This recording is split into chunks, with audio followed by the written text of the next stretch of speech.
Hi, POTHAMINASI KHANGMINASI MIYENG TABIRIBA KHUDIꯡꯃꯛꯄꯨ ꯑꯍꯥꯟꯕꯃꯛꯇꯗ ꯀꯥꯃꯦꯁꯣꯔ ꯅꯤꯡꯊꯧꯖꯥꯅ ꯈꯨꯔꯨꯝꯖꯔꯤ ꯑꯃꯗꯤ ꯇꯔꯥꯝꯅ ꯑꯣꯛꯆꯔꯤ ꯂꯣꯏꯅꯅ ꯍꯌꯦꯡ ꯏꯟꯗꯤꯌꯥꯒꯤ ꯃꯐꯝ ꯈꯨꯗꯤꯡꯃꯛꯇ ꯄꯥꯡꯊꯣꯛꯀꯗꯧꯔꯤꯕ ꯗꯤꯋꯥꯂꯤ ꯅꯨꯃꯤꯠ ꯑꯁꯤꯒ ꯃꯔꯤ ꯂꯩꯅꯅ ꯑꯩꯒꯤ ꯅꯨꯡꯁꯤꯖꯔꯕ ꯁꯕꯁꯀ꯭ꯔꯥꯏꯕꯔꯁꯤꯡ ꯑꯃꯗꯤ ꯚ꯭ꯌꯨꯋꯔꯁꯤꯡ ꯑꯃꯗꯤ YouTube ꯌꯦꯡꯕꯤꯔꯤꯕ ꯈ꯭ꯋꯥꯏ ꯈꯨꯗꯤꯡꯃꯛꯄꯨ ꯑꯍꯥꯟꯕꯃꯛꯇꯗ ꯆꯦꯅꯦꯜ ꯑꯁꯤꯒꯤ ꯃꯥꯏꯀꯩꯗꯒꯤ ꯍꯦꯄꯤ ꯗꯤꯋꯥꯂꯤ ꯍꯥꯏꯗꯨꯅ ꯃꯤꯌꯥꯝꯗ ꯋꯤꯁ ꯄꯤꯖꯔꯤ ꯑꯃꯗꯤ ꯅꯨꯡꯉꯥꯏ ꯌꯥꯏꯐꯕ ꯂꯝꯗꯝ ꯑꯃ ꯑꯣꯏꯃꯤꯟꯅꯔꯁꯤ ꯍꯥꯏꯕꯒꯤ ꯋꯥꯐꯝ ꯑꯁꯤ ꯑꯍꯥꯟꯕ ꯑꯣꯏꯅ ꯄꯣꯊꯥꯃꯤꯟꯅꯁꯤ ꯈꯪꯃꯤꯟꯅꯁꯤꯒꯤ ꯃꯥꯏꯀꯩꯗꯒꯤ ꯑꯍꯥꯟꯕ ꯑꯣꯏꯅ ꯊꯝꯖꯔꯤ ꯂꯣꯏꯅꯅ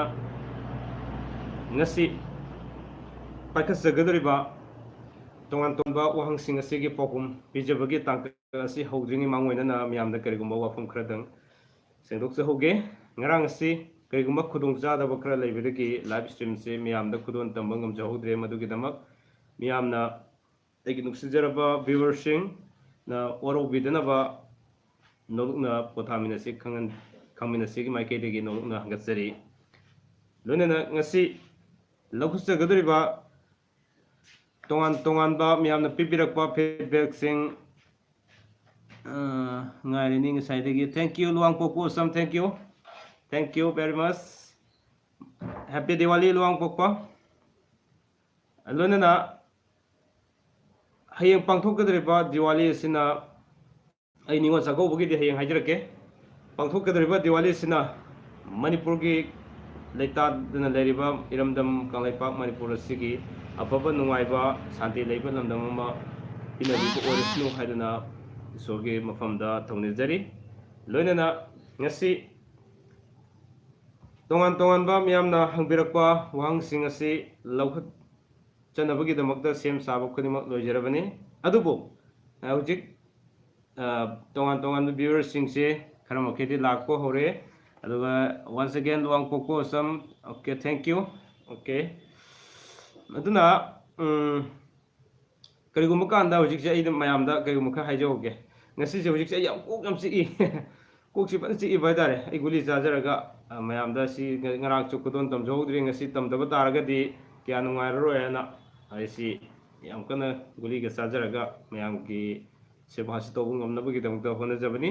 ꯃꯔꯝꯗꯤ ꯉꯁꯤ ꯑꯌꯨꯛ ꯑꯉꯟꯕꯗꯒꯤ ꯍꯧꯅ ꯑꯩꯁꯦ ꯑꯩꯒꯤ ꯋꯥꯏꯐꯀꯤ ꯂꯥꯛꯏꯕ ꯀꯃꯤꯡ ꯗꯦꯠ 31 ꯅꯠꯇ꯭ꯔꯒ ꯑꯣꯔ ꯗꯦꯠ 1 ꯑꯅꯤꯁꯤ ꯃꯔꯛꯇ ꯃꯦꯇꯔꯅꯤꯇꯤꯒꯤ ꯗꯦꯂꯤꯚꯔꯤ ꯀꯦꯁꯀꯤ ꯑꯣꯄꯔꯦꯁꯟ ꯂꯩꯕ ꯑꯗꯨꯒꯤꯗꯃꯛꯇ ꯉꯁꯤꯁꯤ ꯗꯣꯛꯇꯔꯗ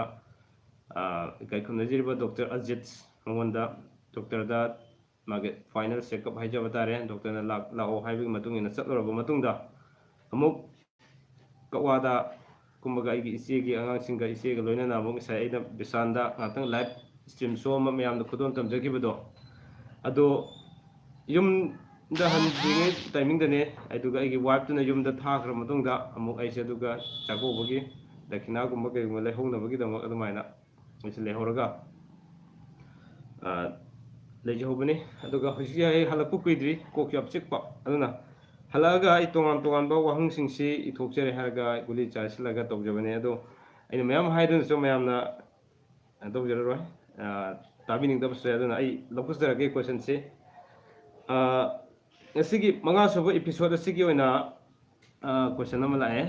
ꯍꯦꯃꯥ ꯁꯅꯕꯝ ꯁꯦꯔꯥꯝꯒ ꯁꯅꯕꯝꯒ ꯌꯦꯛ ꯊꯣꯛꯄ꯭ꯔꯥ ꯑꯩ ꯀꯩꯅꯣꯝꯇ ꯍꯥꯏꯖꯒꯦ ꯅꯨꯡꯁꯤꯖꯔꯕ ꯚ꯭ꯌꯨꯋꯔꯁꯤꯡ ꯑꯩ ꯀꯣꯠꯄꯨꯗꯤ ꯇꯧꯖꯍꯧꯒꯦ ꯉꯁꯤꯒꯤ ꯑꯣꯏꯅꯗꯤ ꯑꯗꯨꯒ ꯍꯧꯖꯤꯛ ꯅꯨꯃꯤꯗꯥꯡꯁꯤ ꯌꯦꯡꯕ ꯌꯥꯗ ꯑꯩꯅ ꯍꯥꯟꯅ ꯍꯥꯏꯖꯕꯗꯨꯅꯦ ꯍꯦꯃꯥꯒꯤ ꯀꯩꯅꯣꯁꯦ ꯑꯩ ꯍꯌꯦꯡꯒꯤꯗ ꯑꯩ ꯄꯥꯎꯈꯨꯝ ꯄꯤꯖꯔꯛꯀꯦꯀꯣ ꯋꯥꯔꯧꯕꯤꯔꯣꯏ ꯍꯧꯖꯤꯛꯁꯤ ꯌꯦꯡꯕ ꯌꯥꯗꯕ ꯑꯃ ꯂꯩꯕ ꯅꯨꯃꯤꯗꯥꯡꯗ ꯑꯗꯨꯅ ꯑꯩ ꯀꯣꯛꯁꯨ ꯈꯔ ꯆꯤꯛꯄ ꯑꯗꯨꯗꯒꯤ ꯅꯠꯇꯅ ꯅꯨꯃꯤꯗꯥꯡꯁꯤ ꯌꯦꯡꯕ ꯐꯠꯇꯦꯅ ꯑꯩ ꯍꯥꯏꯖꯕꯗꯨꯅꯤ ꯍꯦꯃꯥ ꯁꯅꯕ ꯑꯩ ꯏꯁꯤꯟꯖꯧꯔꯒꯦ ꯍꯌꯦꯡꯒꯤ ꯀꯣꯏꯁꯟ ꯋꯥꯟ ꯍꯦꯛꯇ ꯊꯝꯖꯔꯒꯦ ꯍꯦꯃꯥ ꯁꯅꯕꯝ ꯁꯦꯔꯥꯝꯒ ꯀꯔꯤꯒ ꯍꯥꯏꯕꯅꯣ ꯑꯝꯇ ꯌꯦꯡꯖꯒꯦ ꯁꯦꯔꯥꯝꯒ ꯁꯅꯕꯝꯒ ꯑꯣꯀꯦ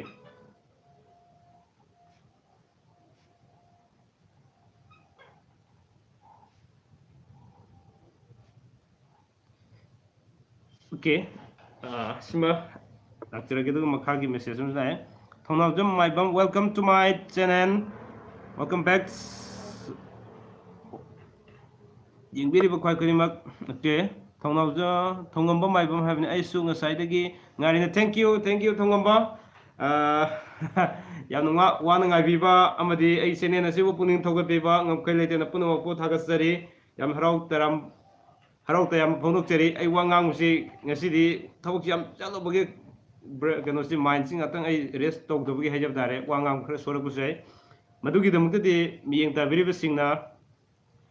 ꯑꯁꯣꯏꯕ ꯀꯌꯥꯗꯨ ꯑꯃꯨꯛ ꯆꯨꯝꯊꯣꯛꯄꯤꯔꯛꯅꯕ ꯑꯃꯗꯤ ꯋꯥꯔꯧꯕꯤꯗꯅꯕ ꯈꯪꯍꯟꯖꯔꯤ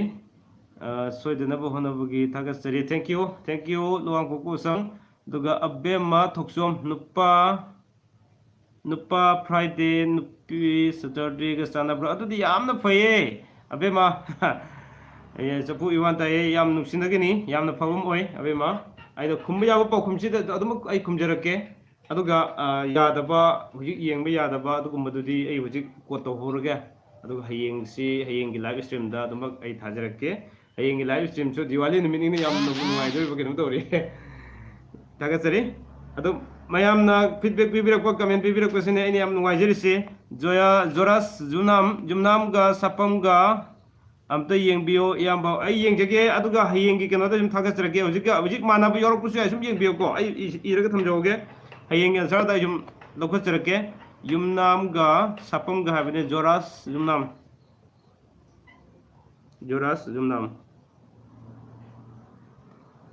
ꯁꯤꯅ ꯌꯨꯝꯅꯥꯝꯒ ꯀꯅꯥꯒ ꯍꯥꯏꯕꯅꯣ ꯍꯧꯖꯤꯛꯀꯤꯗꯣ ꯁꯥꯄꯝꯒ ꯑꯣꯀꯦ ꯍꯌꯦꯡꯒꯤ ꯇꯥꯡꯀꯛꯇ ꯑꯩ ꯁꯨꯝ ꯍꯥꯞꯆꯔꯛꯀꯦꯅ ꯍꯌꯦꯡꯒꯤ ꯑꯟꯁꯔ ꯍꯦꯛꯇ ꯂꯥꯛꯑꯗꯧꯅ ꯍꯧꯖꯤꯛ ꯑꯩꯅ ꯌꯦꯡꯕꯁꯤ ꯅꯨꯡꯉꯥꯏꯇꯕꯒꯤꯅꯤ ꯍꯥꯏꯕꯗꯤ ꯂꯩꯔꯤꯕ ꯌꯨꯝꯅꯥꯛ ꯃꯌꯥꯝꯁꯤ ꯂꯣꯏꯅꯃꯛ ꯆꯤꯟꯐꯥ ꯄꯨꯕꯗꯤ ꯂꯣꯏꯅ ꯉꯝꯅꯗꯕꯅꯤꯅ ꯑꯗꯨꯅ ꯈꯤꯇꯪ ꯑꯩꯉꯣꯟꯗ ꯑꯋꯥꯕ ꯑꯣꯏꯕꯅꯤ ꯑꯗꯨꯒ ꯁꯤꯗꯤ ꯌꯦꯡꯉꯒ ꯇꯧꯒꯗꯕꯅꯤꯅ ꯑꯗꯨꯅ ꯍꯦꯃꯥ ꯁꯥꯟꯅꯐꯝ ꯑꯃꯨꯛꯀ ꯂꯥꯛꯑꯦ ꯋꯦꯅꯁꯗꯦꯒ ꯁꯦꯇꯔꯗꯦꯒ ꯄꯛꯅꯕ꯭ꯔꯥ ꯆꯟ ꯍꯦꯃꯥ ꯋꯦꯅꯁꯗꯦꯁꯤ ꯅꯨꯄꯥꯔ ꯅꯨꯄꯤꯔ ꯀꯔꯝꯕꯅ ꯅꯨꯄꯥꯅꯣ ꯍꯥꯏꯕꯗꯨ ꯃꯌꯦꯛ ꯁꯦꯡꯅ ꯏꯕꯤꯔꯣ ꯑꯗꯨꯒ ꯑꯩ ꯈꯨꯝꯖꯔꯛꯀꯦ ꯑꯗꯨ ꯈꯪꯗ꯭ꯔꯒꯗꯤ ꯌꯥꯗꯕ ꯑꯃ ꯑꯣꯏ ꯋꯥꯔꯧꯕꯤꯔꯣꯏ ꯉꯁꯤꯒꯤ ꯋꯥꯍꯪꯁꯤꯡꯁꯦ ꯋꯥꯍꯪ ꯑꯌꯥꯝꯕ ꯐꯤꯗꯕꯦꯛꯁꯨ ꯑꯌꯥꯝꯕꯗꯒꯤ ꯊꯥꯒꯠ ꯋꯥꯍꯩꯅꯆꯤꯡꯕ ꯀꯌꯥ ꯑꯃ ꯑꯣꯏꯕꯤꯔꯦ ꯑꯩꯉꯣꯟꯗ ꯌꯥꯝ ꯄꯨꯛꯅꯤꯡ ꯊꯧꯒꯠꯄꯤꯔꯛꯑꯦ ꯑꯕꯨꯡ ꯀꯣꯡꯕ꯭ꯔꯥꯏ ꯂꯥꯛꯐꯝ ꯊꯦꯡꯛ ꯌꯨ ꯑꯕꯨꯡ ꯋꯦꯜꯀꯝ ꯕꯦꯛ ꯑꯕꯨꯡ ꯑꯣꯀꯦ ꯑꯍꯥꯟꯕ ꯋꯥꯍꯪꯗꯤ ꯅꯠꯇ꯭ꯔꯕ ꯃꯥꯜꯂꯦ ꯊꯣꯛꯆꯣꯝ ꯅꯤꯔꯃꯂꯥ ꯆꯅꯨꯅ ꯑꯁꯨꯝꯅ ꯍꯥꯏꯕꯤꯔꯛꯏ ꯑꯣꯖꯥ ꯑꯩꯍꯥꯛꯀꯤ ꯀꯃꯦꯟ ꯍꯟꯕꯤꯔꯛꯄꯒꯤ ꯊꯥꯒꯠꯆꯔꯤ ꯈꯪꯅꯤꯡꯕ ꯌꯥꯝ ꯂꯩꯔꯤ ꯃꯊꯪ ꯍꯪꯖꯔꯛꯀꯦ ꯌꯥꯝꯅ ꯊꯥꯒꯠꯆꯔꯤ ꯊꯣꯛꯆꯣꯝ ꯅꯤꯔꯃꯂꯥ ꯆꯅꯨ ꯅꯍꯥꯟ ꯑꯩꯅ ꯈꯨꯝꯖꯈꯤꯕ ꯋꯥꯍꯪꯗꯨꯒꯤꯗꯃꯛꯇ ꯑꯃꯨꯛꯀ ꯃꯦꯁꯦꯖꯇ ꯊꯥꯒꯠ ꯋꯥꯍꯩ ꯊꯝꯕꯤꯔꯛꯄ ꯆꯦꯅꯦꯜ ꯑꯁꯤꯕꯨ ꯍꯦꯟꯅ ꯁꯄꯣꯔꯠ ꯇꯧꯕꯤꯔꯛꯄ ꯉꯝꯈꯩ ꯂꯩꯇꯅ ꯏꯆꯟꯕꯨꯁꯨ ꯊꯥꯒꯠꯆꯕ ꯐꯣꯡꯗꯣꯛꯆꯔꯤ ꯆꯦꯅꯦꯜꯁꯤꯒꯤ ꯃꯥꯏꯀꯩꯗꯒꯤ ꯄ꯭ꯔꯣꯒ꯭ꯔꯥꯝꯁꯤꯕꯨ ꯃꯄꯨꯡ ꯐꯥꯍꯟꯕꯤꯕꯅꯤ ꯈꯟꯖꯔꯒ ꯉꯝꯈꯩ ꯂꯩꯇꯅ ꯊꯥꯒꯠꯆꯔꯤ ꯑꯃꯗꯤ ꯃꯇꯨꯡ ꯇꯥꯔꯛꯄꯗꯁꯨ ꯀꯔꯤꯅꯣ ꯇꯥꯟꯅꯕ ꯌꯥꯕ ꯈꯨꯗꯤꯡꯃꯛ ꯑꯗꯨꯃꯛ ꯇꯥꯟꯅꯈꯤꯁꯤ ꯑꯩꯒꯤ ꯆꯦꯅꯦꯜ ꯑꯁꯤꯅ ꯂꯩꯖꯔꯤꯕꯁꯤ ꯄꯣꯊꯥꯃꯤꯟꯅꯁꯤ ꯈꯪꯃꯤꯟꯅꯁꯤ ꯄꯤꯀꯦꯅ ꯂꯩꯖꯔꯤꯕꯁꯤ ꯑꯩꯅ ꯌꯥꯝꯅ ꯇꯣꯏꯅ ꯏꯖꯕꯗꯨꯅ ꯑꯩꯅ ꯄꯣꯁ ꯊꯥꯒꯠꯆꯕ ꯃꯇꯝꯗ ꯑꯩꯒꯤ ꯆꯦꯅꯦꯜ ꯅꯠꯇꯦ ꯃꯌꯥꯝꯒꯤ ꯆꯦꯅꯦꯜꯅꯤ ꯅꯣꯠ ꯑꯣꯡꯂꯤ ꯑꯩ ꯈꯛꯀꯤ ꯆꯦꯅꯦꯜ ꯅꯠꯇꯦ ꯃꯌꯥꯝꯒꯤ ꯆꯦꯅꯦꯜ ꯑꯣꯏꯃꯤꯟꯅꯁꯤ ꯍꯥꯏꯕ ꯁꯤꯒꯤ ꯋꯥꯐꯝꯁꯤꯅꯤ ꯑꯩꯅ ꯊꯝꯖꯔꯤꯗꯦ ꯑꯗꯣ ꯃꯦꯁꯦꯖ ꯈꯔ ꯂꯥꯛꯈꯤꯕꯁꯦ ꯑꯩ ꯑꯃꯨꯛ ꯆꯤꯡꯈꯠꯆꯒꯦ ꯑꯣꯀꯦ ꯑꯕꯦꯝꯃ ꯊꯣꯛꯆꯣꯝ ꯀꯛꯀꯥ ꯊꯦꯡꯛ ꯌꯨ ꯆꯥꯅꯩ ꯍꯥꯏꯕꯅꯤ ꯆꯥꯅꯩ ꯑꯕꯦꯝ ꯆꯥꯅꯩ ꯍꯥꯏꯕꯤꯕꯒꯤ ꯊꯦꯡꯛ ꯌꯨ ꯑꯕꯦꯝꯃ ꯑꯗꯨꯒ ꯌꯥꯝꯕꯦꯝ ꯍꯔꯤꯗꯥꯁ ꯍꯥꯏꯕꯅꯤꯀꯣ ꯏꯌꯥꯝꯕ ꯅꯨꯄꯤꯒꯤ ꯆꯍꯤ 35ꯒ ꯊꯥ 3 ꯑꯣꯏꯔꯗꯤ ꯆꯍꯤ ꯀꯌꯥ ꯄꯥꯒꯅꯤ ꯑꯉꯥꯡ ꯁꯦꯝꯕꯒꯤ ꯃꯇꯝꯁꯦ ꯊꯥ 3 ꯌꯧꯔꯒꯗꯤ ꯆꯍꯤ 35ꯗ ꯃꯄꯨꯡ ꯐꯥꯔꯒꯗꯤ ꯆꯍꯤ 33 ꯍꯥꯏꯅ ꯌꯦꯡꯕꯤꯔꯣ ꯑꯗꯨꯒ ꯇꯉꯥꯏꯐꯗꯅ ꯊꯥ 3 ꯐꯥꯎꯕꯒꯤ ꯑꯣꯏꯅꯗꯤ ꯁꯨꯝ ꯑꯩꯈꯣꯏꯅ ꯆꯍꯤ 35ꯒꯤ ꯂꯦꯚꯦꯜꯗ ꯁꯨꯝ ꯄꯥꯕ ꯌꯥꯏ ꯑꯗꯨꯒ 3ꯗꯒꯤ ꯍꯦꯟꯈ꯭ꯔꯒꯗꯤ ꯆꯍꯤꯗꯨ ꯂꯥꯡꯈꯠꯂꯒ ꯁꯨꯝ ꯄꯥꯕꯤꯔꯣ ꯆꯍꯤ 33 ꯄꯥꯕꯤꯔꯣ ꯍꯥꯏꯕꯁꯤꯃ ꯊꯝꯖꯒꯦ ꯊꯥꯒꯠꯆꯔꯤ ꯌꯥꯝꯕꯦꯝ ꯍꯔꯤꯗꯥꯁ ꯃꯤꯠꯌꯦꯡ ꯇꯥꯕꯤꯕꯒꯤꯗꯃꯛꯇ ꯂꯣꯏꯅꯅ ꯑꯕꯦꯝꯃ ꯊꯣꯛꯆꯣꯝ ꯑꯃꯨꯛꯀ ꯍꯥꯏꯔꯦ ꯀꯀꯥ ꯃꯤꯅꯒ ꯙꯅꯨꯒꯗꯤ ꯆꯥꯟꯅꯕ꯭ꯔꯣ ꯑꯗꯨꯁꯨ ꯏꯖꯍꯧꯔꯒꯦꯀꯣ ꯑꯕꯦꯝꯃ ꯍꯌꯦꯡꯒꯤꯗ ꯑꯩ ꯁꯨꯝ ꯈꯨꯝꯖꯔꯛꯀꯦ ꯍꯧꯖꯤꯛ ꯅꯨꯃꯤꯗꯥꯡꯗ ꯌꯦꯡꯕ ꯌꯥꯗꯕ ꯑꯃ ꯑꯣꯏ ꯋꯥꯔꯧꯕꯤꯔꯣꯏ ꯌꯥꯗꯕ ꯑꯗꯤ ꯑꯩꯅ ꯍꯥꯏꯔꯦꯅ ꯈꯜꯂꯒꯁꯨ ꯑꯐꯕ ꯂꯩꯔꯝꯃꯒꯁꯨ ꯑꯗꯨ ꯃꯍꯤ ꯃꯅꯥꯏ ꯆꯝꯃꯦ ꯍꯥꯏꯕꯒꯤ ꯑꯣꯖꯥ ꯒꯨꯔꯨꯅ ꯇꯥꯛꯄꯤꯔꯝꯕ ꯑꯃ ꯂꯩꯕꯅꯤꯅ ꯑꯗꯨꯅ ꯍꯌꯦꯡ ꯑꯉꯥꯟꯕꯗ ꯌꯦꯡꯂꯦ ꯍꯥꯏꯔꯒ ꯑꯗꯨꯒ ꯁꯨꯝ ꯑꯩ ꯍꯥꯏꯖꯔꯛꯀꯦ ꯋꯥꯔꯧꯕꯤꯔꯣꯏ ꯍꯧꯖꯤꯛꯀꯤ ꯑꯣꯏꯅꯗꯤ ꯑꯩ ꯄꯣꯠꯁꯤ ꯇꯧꯖꯧꯔꯒ ꯍꯧꯖꯤꯛ ꯌꯦꯡꯕ ꯌꯥꯗꯕꯅꯤꯅ ꯑꯕꯦꯝꯃ ꯊꯣꯛꯆꯣꯝꯒꯤ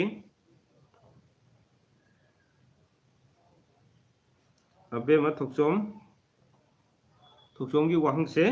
ꯑꯃꯨꯛꯇꯒ ꯌꯦꯡꯖꯒꯦꯀꯣ ꯋꯥꯔꯧꯕꯤꯔꯣꯏ ꯃꯤꯅꯒ ꯙꯅꯨꯒ ꯍꯥꯏꯕꯅꯤ ꯑꯗꯣ ꯃꯤꯅꯁꯤ ꯅꯨꯄꯥꯅ ꯀꯔꯝꯕꯅꯣ ꯍꯥꯏꯕꯗꯨꯁꯨ Habiro sisu nupa nupi yeng daba ya dabam oi. Abema. Minaga. Danuga nupa na karamana nupi na karamana habiro. Aduga hema sanabam. Aduga iyamba nupa na Tuesday. Nupi na Wednesday. Se yang pang nabra. Nupa na halaga nupi na adugi thang nabda nupi hela. Se suppose hujik habiriba. Nupa na Tuesday nupi na Wednesday. Asumay na thang nabasi yam na pay. Aduga amamuk kalaga kan madum amuk fararoi mathangi amuk fani amuk kalaga laini habidi 1 2 3 4 1 2 3 4 da tibio nupa na 1 jum hobiro aduga 2 ga 4 ga tabase yamna fagani 1 masen tamina basu afabu ide sine ine hajiningi loinana asakiran thonawjam kakase aigi message to amta yengbiuba asakiran gi message se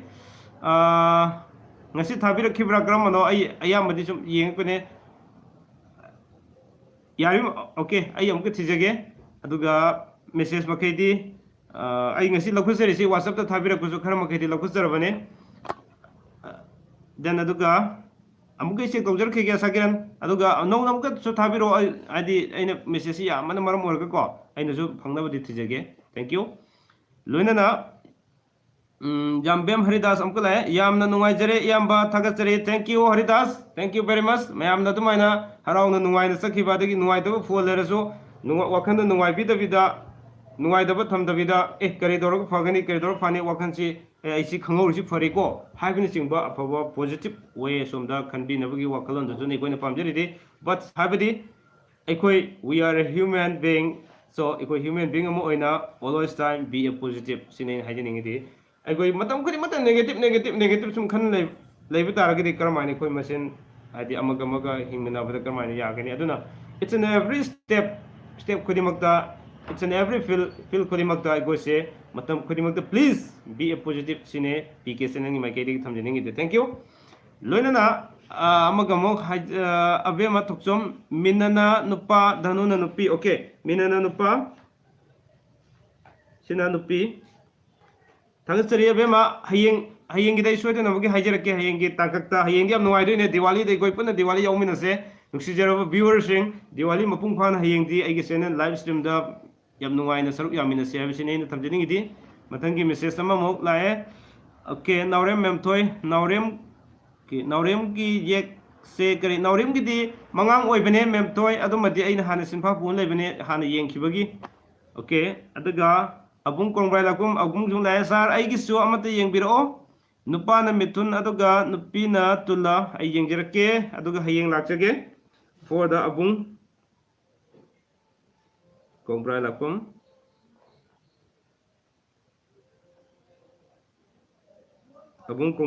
gi message to okay okay nupa na mitun ne bako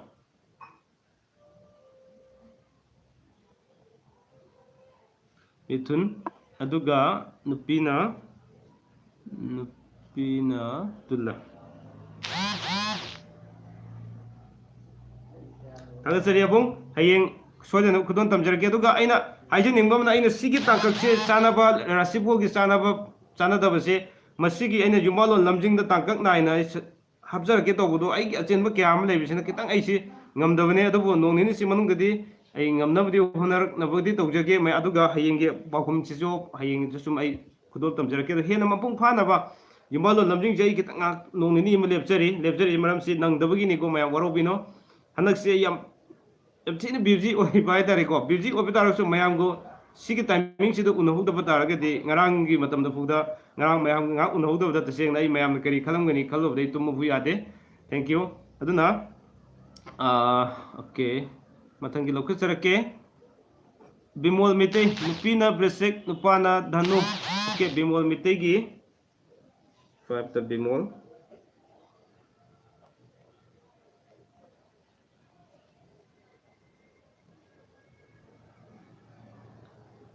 Bimol Gise, Ayo Romane, okay, Bimol Gi, Nupina Bresek, Nupana Danu.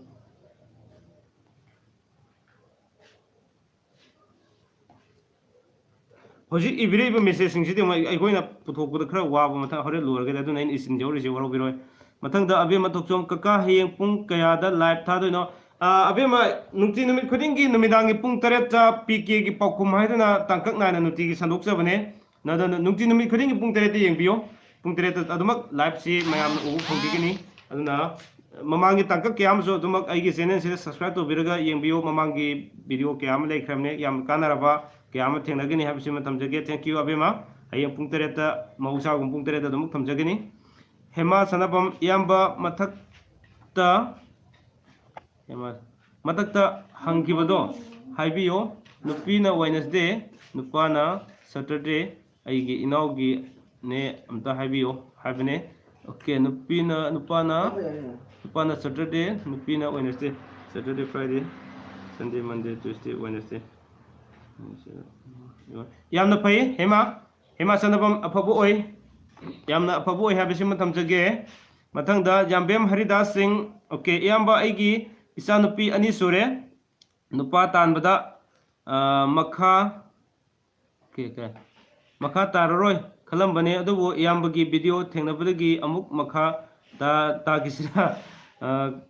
खले okay नुपा अमत फंगदबा okay Yambem Haridas माय पाकना आइगे केनोदो याम कुपनी येंगबिरे हरगा करिगुंबा चममनबा कंफ्यूज लेरगसो अदुमक तानासे आइगे मेसेज आइगे व्हाट्सएप नंबर मेसेज ताबिरो तानाबा याब तानासे अदुग सोयदनबा लंबेन अदुमक सिंगेना सेबसिसो थमजगे थागसेरि हरिदास अफबा इचाने पामसु फंगबो ओइबि वाइबसि पीके चैनल की माइकैदगी विश पिजरी हाकिरन थौनावजम कका आइगी से अदुम कंथोए करम असाकिरन गिसे ngसाइगी ai कांथोए हैबनिको कांथोए असाकिरन गिसे इ योगिदब्रा असाकिरन गिसे इंडस्टिंग ओके कका आइगी से मेसेज तो अमता येंबि ओके असा थेंगनबसिने कोइना पाजरिसे असाकिरन ओके असाकिरन लेरे मथंगदा नौरेम मेमथोय मंगांगा निंगथौजागा से येक चप मानब्रो येक सलाइने चप माने मंगांग निंगथौजा आइनरिने देन अदगी वेटन नुपाना मंडे नुपीना ट्यूसडे अदुगा अनिमक सिंह राशि मानबसु यामना फै अदुगा पोको नुमित थांगनेरिदसु यामना फै यामना फबो ओइ हाइसिमा थमजगे लाइबक फबो ओइबियो वेस्टर्न अबे मथोक्सोम कका नुपाना मेस अदुगा नुपीना तुला गसि चानाब्रम तग येंबियो अदुमसो हयेंग हप्तरके अबे मगिसे अमगा नुपाना अनि सुबु क्वेश्चन को सिदना लाइसे अबे मगिसे के नुपाना मेस नुपीना तुला सिसो अमुक लाक्तुने बसिदा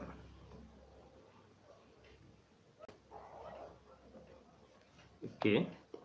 मथंगी वांगदा मयांगी वांग लोइनम आई ngamna हनजरके KHS कका आइगी पाबियु okay यावरानी KHS ngasai ai mark tokjagramne then aduga chawba pangamam chawba once again nice to meet you rexu sorry rasisu manaba ipok numit मानबा Sagol से ngaktani ipok numit manaba sidi kaya afabo idre aduga rasi manaba namuk khara lei aduga makha taba karige lei hadu yengba yaba mayam leri namuk yengminda gisi thagasari ani suba wahangam lokhu joge ngahtang mayamna message thabi tringi timing sida kaisam priyona yamna fajaba feedback ma suggestion ama pibire karamba fit suggestion harga wa hanjin haibase nuaite hai khraba wadi amuk haiduna explain to biganu yam nuai yamba khangdaba kaya khangan bire yamna fajaba session pibire thagasari kasam priyo kona sum ngangku matam dadi khara hanjin ngangkiba ngasai kona hangakpa aduguma dagi then live stream natraga joigi video mamang thakki video sing da jo aina thagasaba yumalo namjing da ju khara hena mamutta na khanganingba khara hanjin haiba kya am yobne madu nuai jati habado ai yari mkhai chumthokna ba hona jage aduga ai channel sing asibo लोइनमक येंबिदुना मियेंग ताबिरिबा अमदि थागत वहाय थंबिरकपा केसाम प्रियोबसु पीके चेनेंगी माइकेदेगी थागसबो फोंदोकचरी मथंगदा इबोमजा थाजा कका इराई नुमित्ता पोकपसिदि करंबा नुपिगा सनगनी के इराई अदुने थांगजागा निंथौकाबगा पोकलोबिरो thank you then adagi chawba pangambam yengbiraga haibira o so rasi okay chawba gi do okay chawba gi se karamana imtu map to hugru mane rasi su manaba ipuk nume su manaba ipan hauda yabane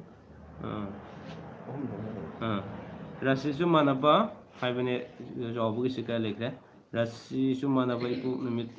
manaba chong se ngakten ado ai hayeng gi tangka ga lagu ser ki ko chawba adi nangi keno se kitang amadi phaba le raja phadam le adu ahian ma karim le ai so keno da adu ai whatsapp number so message am ta thabiro ko ai hena hayeng ningsing na ba ke chawba gi se mi hoge chawba pangambam gi se ko rasi su manaba ipuk nume su manaba ne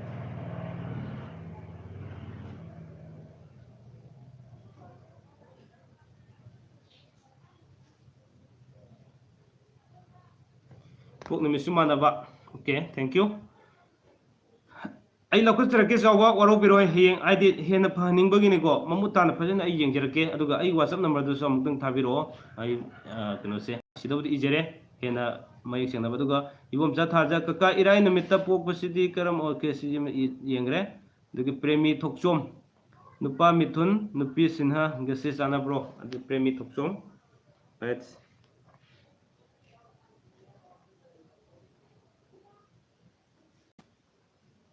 nupana nupi ujiki do premi thokchom gi do amtagi yeng joge mayam waro biroi nupana mithun nupina sin haibane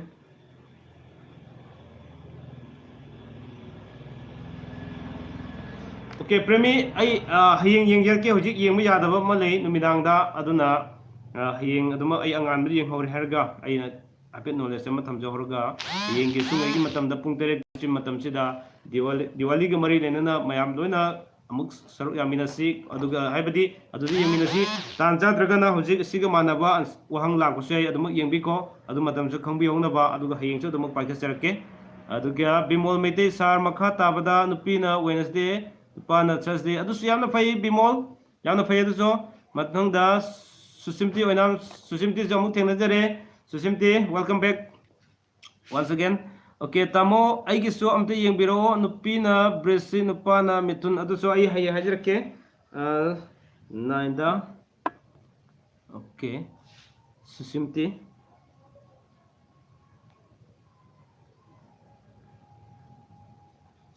oinam haibani ko susimti oinam duga ta ai gi so amte yengbiro nupina bres nupana mithun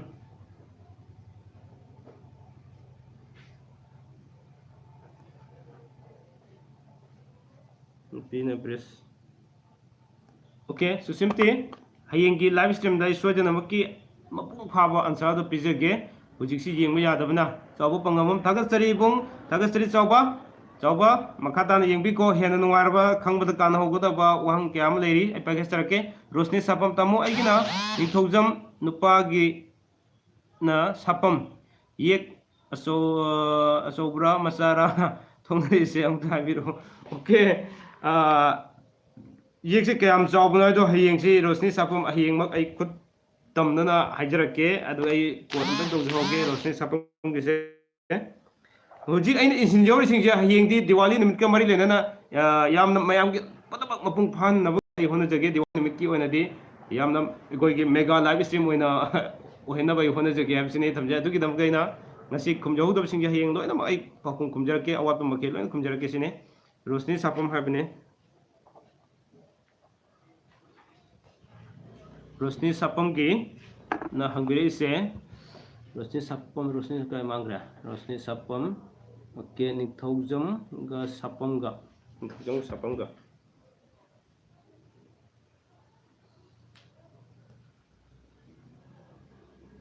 yekti thongna bagum to bune ado aptai amti nithogjam budi mangang ne asima da hajarage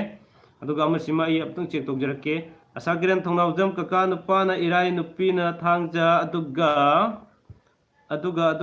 kare aduga thongnawjamga sagol semga amte yengbiyo kaka hanjin ibase nuaite is okay asagiran okay Sakiran ai haijarage irai nupi thangja okay no sorry nupa na irai nupi na thangja adum yam phare ko yamna phabam oi aduga yek thongna bagi matang dumadi ai amtanga hayengi pokum dai bijarake thongnau jam se sagol sem mai tang yengjarke ai ko to jorage Sakiran hayeng sukjoi chodana ai lokusarake Sakiran Sakiran thongnau jam habni ko Sakiran thongnau jam se okay irai ga thang dum hajaro yam phare aduga jum ye ki dum yengjarake thongnau jam sagol sem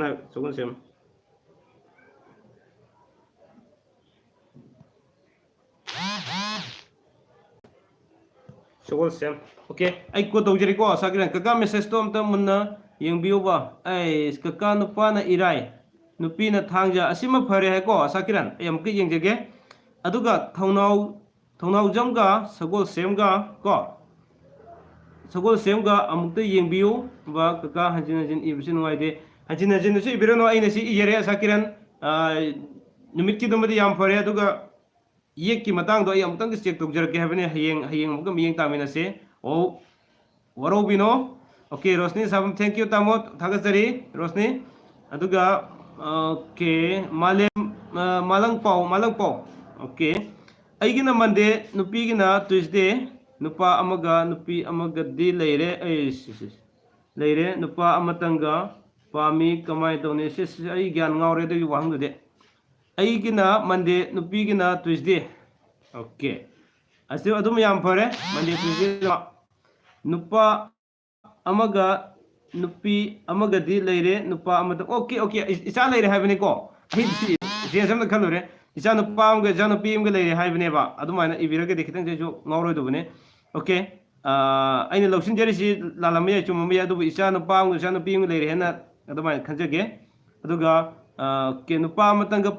pami kamai toni ado aigi chatum tang yengbiyo Chinese calendar chato yengbiyo aduga if kergumba confuse lerga so adumak tanasi malang pau aduga hayeng cho adumak unasi nuti numi khuding gi unasi nganga sumna maya wari watai sanabagi tanjasi lomina basi yam nungai bani Sakiran thongnau jam thank you kaka thank you thagasari Sakiran hayeng cho adumak miyeng taminasi afaba loina foldo aina hek khangma makhili loina share tawjarake KHS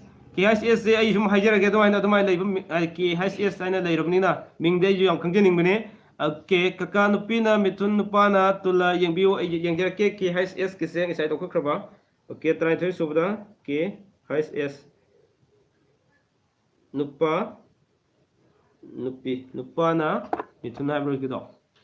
nupina mithun nupana tula okay KHS hayeng da chuma Paokhum do ai soide namki pudan lakjagi ko hujik karigum aina yeng so noi afaba leram so mahimanai chambagi adi afaba do hanthaga do podam leibinina oja guru na takpiram madune ni haijarisi maramaduna ai mayamgi afaba ngakta tominase haibagi damaktane aduna ai afaba lambi do loina oina bona mensi thank you KHS abom sa thaja kaka iraiga nomaijinga ga anisi amta yengbiu irai thangja nomaijing iraiga nomaijing se afaba oide ibom sa thaja ke afaba oide okay malang pau thanks thagasari okay marak sida ai mathangi wahang amta lokus choge mayamna ado sum ibiro ai loina mo lokus jage ahum subda ingon hana leikiba message sing sida ina lokus jabada gita okram na sumna haibiri khabai tabagi wadu madi tasengna yajaning de khabai taba mayam nuksi janana laiminaba thengnajai gita okram aina haijaning badi khana ba haibase nukti namiki khanaraga laigadamadi yamna nungsinaramba se nong phadok khana kiba kanda imung do khabai kara tana kai haiba ma leinabane adune nungsinari do maina yarib makai so hoi best adudi am phai kunsi chupa dum nungsinana leibio sidi khwaida farabane adubo ayam matamna thengnaba matamdadi masi yam nungsinana leiramaga nomadi imung do kairakpa matamna khabai khara sana kai haina sumna leibagi damtene haijarisi okay message sama lakre okay Yambem Haridas Singh okay yambagi WhatsApp number di khangdi okay ai mamangi tangkak singa live stream da so haijarabane hujik so haijarake Haridas ko toksen bio ai husi mo haijarake Okay, hajirage ko. 700 59 833 96. Once again, amutag hajage 700 59 833 96. Si ay WhatsApp number ni sida khangningbा detail leibu kurimak to adumak tanasi khangminasi ai su loinamak khangbadi nate aina khangbu khaidudi bajaguru na takpiramba khara yengjoba aina naini joba singdudi mayam ko khangminasi sinaina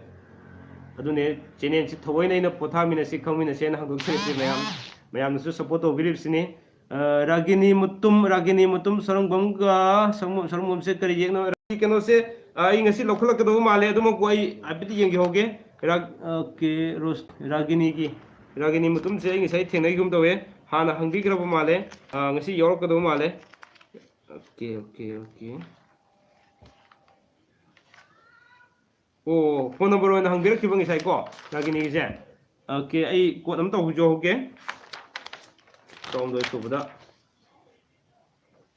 ragini mutum hamne ko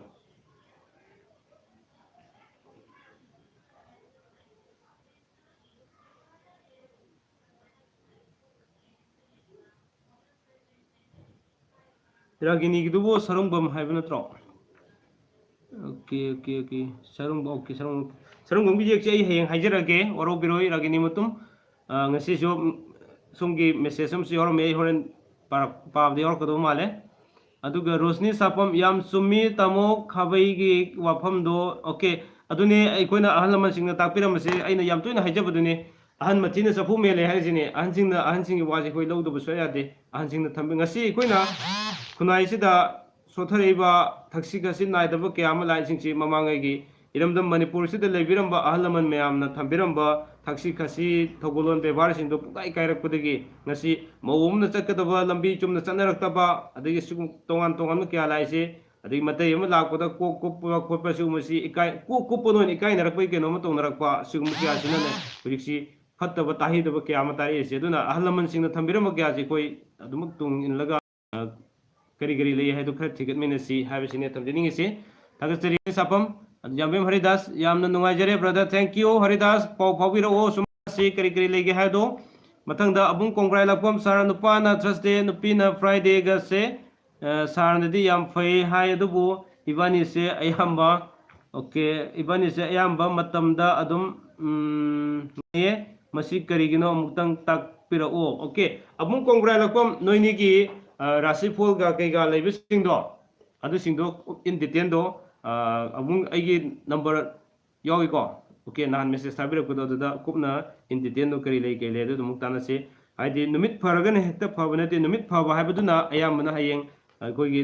family one leireba matam da adigi matam sang na isai su leireba matam da nungai ne lei nungai tungsinana lei haibagi wane dugurasi chana do di matung ina sumu lemineri matam da nganga chhauna gan ba nungsinaraga so sugma kya maram mayam lei aduna kari lei haibana singdo makhatana detail no loina khangminaraga abung kongai lagum yengminasi thagasari KHS sanatomba haibani kaka thagasari kaka bu okay adudi KHS kundra kumboire anyway by the way oining wajarasano KHS sanatomba ai kotopsing jarge umavati devi once again nice to meet umavati kainaga sinhaga sana dabra okay kainaga sinhaga I am the quote of Jauge Umavati 14 Umavati Devi Kainaga Sinhaga Adu Nupana Gramano Nupina Gramano the Habiro Umavati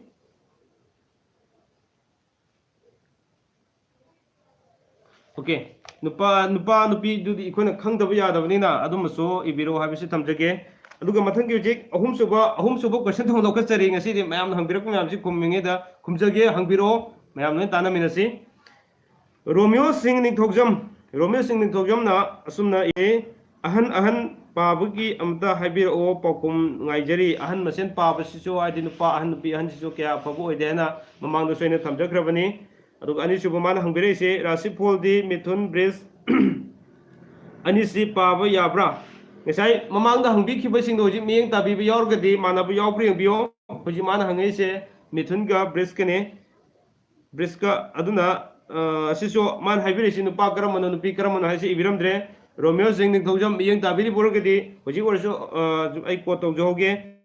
नुपा न करमनो नुपी न करमनो हाइबदुमसो ताकपिरो मदु खंगदब यादबनिना okay okay मतंगदा Suchitra लोरियाम ना सुमना ताकपिरे ओजा नुपा गिना सजिपु Ani panba nupi gina parengi karamapani panbada launa lenaba yagadra amukta takpio numit ki oinadi ayamba aikoina sida yengdre maruidi rasi pol do kari kari rasi tai haido adu yengminasi adu haibiro aduga ai haijarake habisi Suchitra Lauriam gi mafamda thamjage aduna ayamane aikoina message se mamang deina message halaktaba hanman nanghogdaba kyam yawbudune hoji aina sigi live stream na sum tawjirage sum mayam khangmina se aduna ai yadi yam emergency tangai pataba leibududi ai yenga message to hek aina tanja jani yengoga nadi aduma ai hanjagi bisu yawbune ayam matam de message hanjagi tabane hanjadri singji ai loina sigi timing sida haijarake habagi damukta ne haijare ise ibom sa thaja yumjage saga karamit ka sanagani ibom sa thaja yumjage se nupagi oidurira nupa ni yumjage se oiragadi nupigi na sagol sel ga adagi thangjaga anisi yamna paknei habisi thamjage ke duga ragini matum amga hangbire nupa na mithun nupi na kumba sanabro so okay ragini ki do ayuji igibne okay simasu leire and nupa na mithun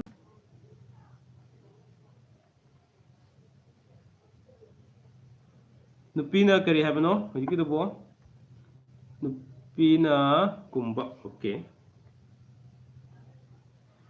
isendra kini sigi Paokhum se ai heng picture ke ko heng gi sungi gi live stream program da miyeng tamine aduga ai dumak picture ke yam asumba sengmu yenga habidi handa su asum ngakane tobudo hena soidana bo hojik yeng ya dabani na abeman ningom nupana atomba aduga nupina ahalne sanabro sanadabro amukta habiru yamna phai abema yamna phabne do aphabani adumadi yamna phabo egani aduga ibom cha thaja nupi ga hojiki do jumcha kesa do amata habiru nupi nupi gine o nupi gi jumcha kesa oragadi nupa gi habiru habine ko okay nupi gi jumcha kesa oragadi nupana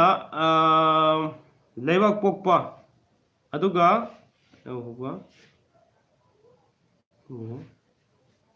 iraiga lebak pokpa iraiga siam chane nupada aduga romes haigruzam nupagi sagol sen haibir o nupagi sagol sen se iraiga nomaijinga pokpa nupi lobio habisi thamjage ahum di leibane Susti numit tabado aduso ai heyeng sum haijarake in detail do then aduga mathangda heli lere lakpam nupi gi nomaijing mithun aduga nupagi thangja minna ke adum ijorge numit gi wenadi amna pare rasi gi doso mupakne ribra hai do yengjerke heli lere lakpam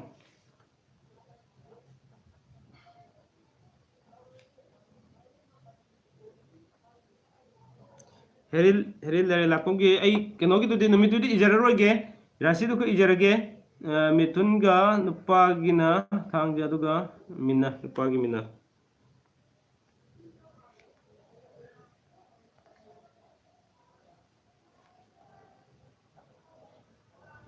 okay heli hayeng soido namaki Paokhum do ngaiminarasi aduga hojiki so gargumba asiga chapmanaba ansar yorokpa yai adumaktang ngaiminasi ko jatung som sar ai giso yengse sar haibiro sar haibiro ne sar ai hajarake okay then aduga umabati devi amkulae nupana kaina ne aduga nupina singhane adu yumdi palure angang su leire okay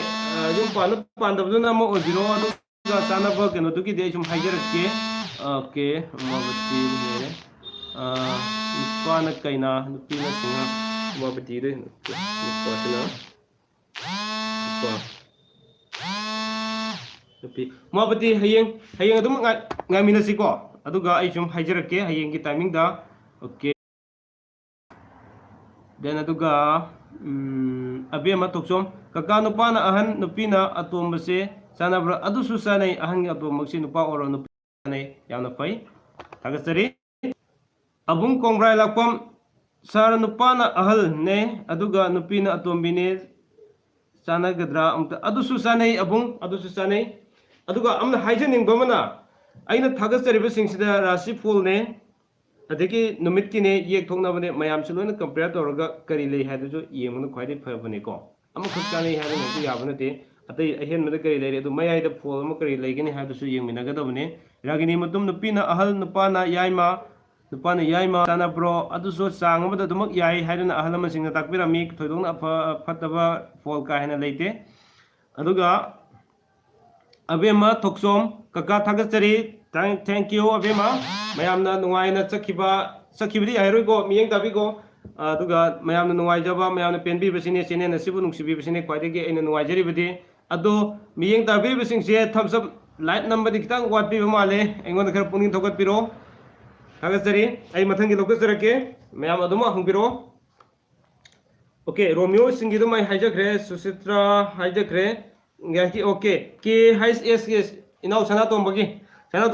angom ka mangang ga se yek thokna bra habene animak yek ngakane yek tongan oibene na yek thokna de aina haijening badi angom su yek ne aduga mangang su yek ne hari bi yek singsina konba makoi de yawba sagai mayam leri sagai yumnak mayam leri singsi adugi yumnak sing do yawmina ba habedi yek amada yawmina ba sing do ni kone yek mari thokpain hairisi adu asidi animak si tongan mi yek ningna mangang su angom su ani si tongan mi yek oibene na yek thokne habi yade aduna ani sida leiba yumnak mayam lerangani aduda kari yauri haido adumak yengbiu haibasi tamjage mathangda mutum isan gi wahang amuk lae mutum isan yam nungaijai nungti nami khuding gi aigi live stream da saruk yabire message sum thabirakpane thagasari mana sum hangbire thank you yamba question hangkhiba answer khumbirakpagi thank you haibna thagasari mutum isan mamang daina khumjagiba wahang paokhum gi damakta थागत वही थंबिरक्पा मुतुम इसन बसो पीके सेनंगी माकेदे की थागसरी लोइनना नुपागिना कैना नुपीगिना करकत करी कायबा लेबगे हाइबने मसी यामना फै यामना फबा अमा ओय हाइबसे तमजगे तोदुन अकायबा लेते यामना राशिसु यामना चानै अनि याम चानाबा राशि ओय कोइना पीबा मसागी कैलेंडर आइदे नोट यावजबा मागी चानाबा दुदा फजना चानाना यावजबा ओय तोई अदुना यामना चानै मुतुम इसन थागचरी मथंगी मेसेज में लाखरे रोमेश हाइग्रुजम खुमन येकी सागैजिंग दो हाइबिरो अदु सागैदि यामगरे खुमन की मयाम दो लोइना अदुदि पा लरदि या हुजिक तसु येंबो यादे अदुगा खंगबिनिंगदिबा कनो दो हाइदि अदुदे लेरिबा येक दुदि यावरिबा करम बा सागैनो खंगबिनिंगिबदो अदु आइगी कनो दा अदु नत्रगा मेसेज वन इबिरकेरा व्हाट्सएप दे इबिरकेरा तो गाइस हम हाइजरके यामनी यामिबु म्याम दो हुजिकति पा लेबदो लाइक तो हांदो येंबसु यादे नुमिदांग ददि हारिबु लाइक तो अदुना वरो बिरोय अदुमक हाइ खंगबो पामिरिबा युमनाक तो करम युमनाक नो हाइबदो अदुमक हाइबिरो कुमन योरिबो करम युमनाक नो हाइबदो मथंगदा माइबम अभिजित नुपासु अहल नुपिसु अहल सिदि कमदोगे येंबियो अदु क्या अफबो होइते आई ममांगसु थमजगिबदुनी माइबम अभिजित अहल मसेन से क्या अफबो ओइदबगी लंबी अमा लेबनी इमसु हाइजगे क्रिस्टिना सनसम कका से कई लमदैनो ओके क्रिस्टिना आई हैरोक तगिने हैरोक पाचो दगिने साइकोट्यूब नुपाना मिथुन नुपीना सिंहा ओके अदुजो ई जोरगे साइकोट्यूब किसे वांगसे आई हयें कुमजरके 16 दा साइकोट्यूब की दो हुजी हाइबिरक दो नुपाना मिथुन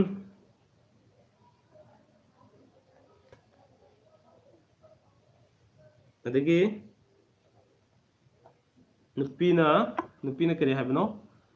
नुपीना सिन्हा ओके सिग मानबा कनो सुखर यावग्रे हयें अदुमक पखुम से तामिनसी ओके व्यूअर सो खसिदंग वाटपुगुम तवे ngasi di kay lerabjano दुगा लाइट तो बिबसु खितंग वालकपुगुम अमा उई नुवाइजदे सया लाइस्रम नुपाना मसिन मनाउदा मरी सुबा नुपीना अनि सुबसिदी ꯆꯥꯅꯕ꯭ꯔꯣ ꯑꯣꯖꯥ ꯑꯣꯀꯦ ꯑꯗꯨꯒꯤ ꯄꯣꯠꯇꯣ ꯑꯩꯈꯣꯏꯅ ꯍꯥꯏꯗꯤ ꯌꯥꯏꯃ ꯂꯩꯕ ꯑꯗꯨꯒꯤ ꯊꯣꯏꯗꯣꯛꯅ ꯑꯀꯥꯏꯕ ꯂꯩꯇ꯭ꯔꯦ ꯑꯗꯨ ꯑꯗꯨꯗꯤ ꯌꯦꯡꯗꯣꯔꯤꯁꯤ ꯃꯥꯒꯤ ꯔꯥꯁꯤ ꯄꯛꯅꯕ ꯄꯛꯅꯗꯕ ꯑꯗꯨꯗ ꯍꯦꯟꯅ ꯌꯦꯡꯕꯅ ꯐꯅꯤ ꯍꯥꯏꯕꯁꯤꯃ ꯊꯝꯖꯒꯦ ꯁꯌꯥ ꯂꯥꯏꯁ꯭ꯔꯝ ꯊꯥꯒꯠꯆꯔꯤ ꯍꯦꯠꯂꯤ ꯂꯥꯏꯔꯦ ꯂꯥꯛꯄꯝ ꯂꯥꯏꯠꯇ ꯅꯠꯇꯦꯗ ꯁꯤꯌꯥꯔ ꯐꯥꯎ ꯇꯧꯔꯕꯅꯤ ꯅꯨꯡꯉꯥꯏꯃꯟꯗꯅ ꯊꯦꯡꯛ ꯌꯨ ꯍꯦꯠꯂꯤ ꯂꯥꯏꯔꯦ ꯂꯥꯛꯄꯝ ꯊꯥꯒꯠꯆꯔꯤ ꯈꯔ ꯃꯌꯥꯝꯅ ꯁꯨꯝ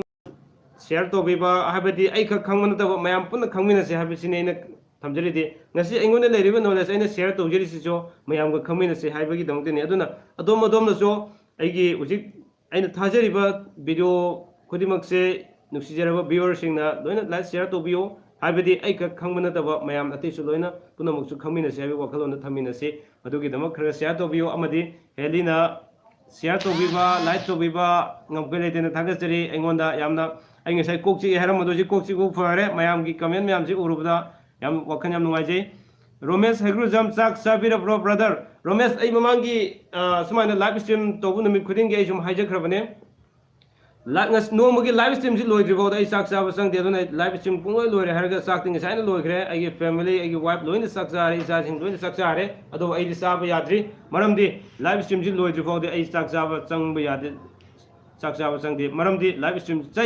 ꯆꯥꯛꯇꯒꯤꯗꯤ ꯂꯥꯏꯚ ꯁ꯭ꯇ꯭ꯔꯤꯝ ꯃꯌꯥꯝꯒ ꯎꯅꯔꯒ ꯁꯨꯃꯥꯏꯅ ꯉꯥꯏꯍꯥꯛꯇꯪ ꯄꯣꯃꯦꯟ ꯄꯥꯎꯃꯤꯟꯅꯕ ꯁꯤꯅ ꯍꯦꯟꯅ ꯌꯥꯝ ꯂꯨꯕ ꯍꯥꯏꯇꯥꯔꯦ ꯃꯁꯤ ꯇꯧꯔꯛ ꯃꯇꯝꯗ ꯑꯩ ꯆꯥꯛ ꯆꯥꯕ ꯌꯥꯗꯣꯏꯅꯦ ꯉꯔꯥꯡ ꯇꯧꯍꯧꯗꯕꯒꯤ ꯈꯨꯗꯣꯡꯆꯥꯗꯕ ꯈꯔ ꯇꯧꯍꯧꯗꯕꯗꯒꯤ ꯈꯨꯗꯣꯡꯆꯥꯗꯕ ꯈꯔ ꯂꯩꯕꯗꯒꯤ ꯂꯥꯏꯚ ꯁ꯭ꯇ꯭ꯔꯤꯝ ꯇꯧꯍꯧꯗꯕꯗꯒꯤ ꯑꯩ ꯇꯨꯝꯕ ꯌꯥꯗꯦ ꯆꯥꯛ ꯆꯥꯕ ꯌꯥꯗꯦ ꯆꯥꯛꯁꯨ ꯆꯥꯗꯦ ꯇꯁꯦꯡꯕꯅꯤ ꯄ꯭ꯔꯣꯃꯤꯁ ꯕꯥꯏ ꯒꯣꯗꯁꯤ ꯑꯩꯅ ꯍꯥꯏꯖꯔꯤꯁꯤ ꯑꯗꯨꯅ ꯃꯊꯪꯒꯤ ꯂꯧꯈꯠꯆꯒꯦ ꯊꯥꯒꯠꯆꯔꯤ ओके ओके अबुंग कोमराय लाखुम सर अगी डिटेल खुदिंगमक WhatsApp थारके सर अमुक्तंग येंबियो सोयदनमकी येंजगे अबुंग कोमराय लाखुम ताबिरो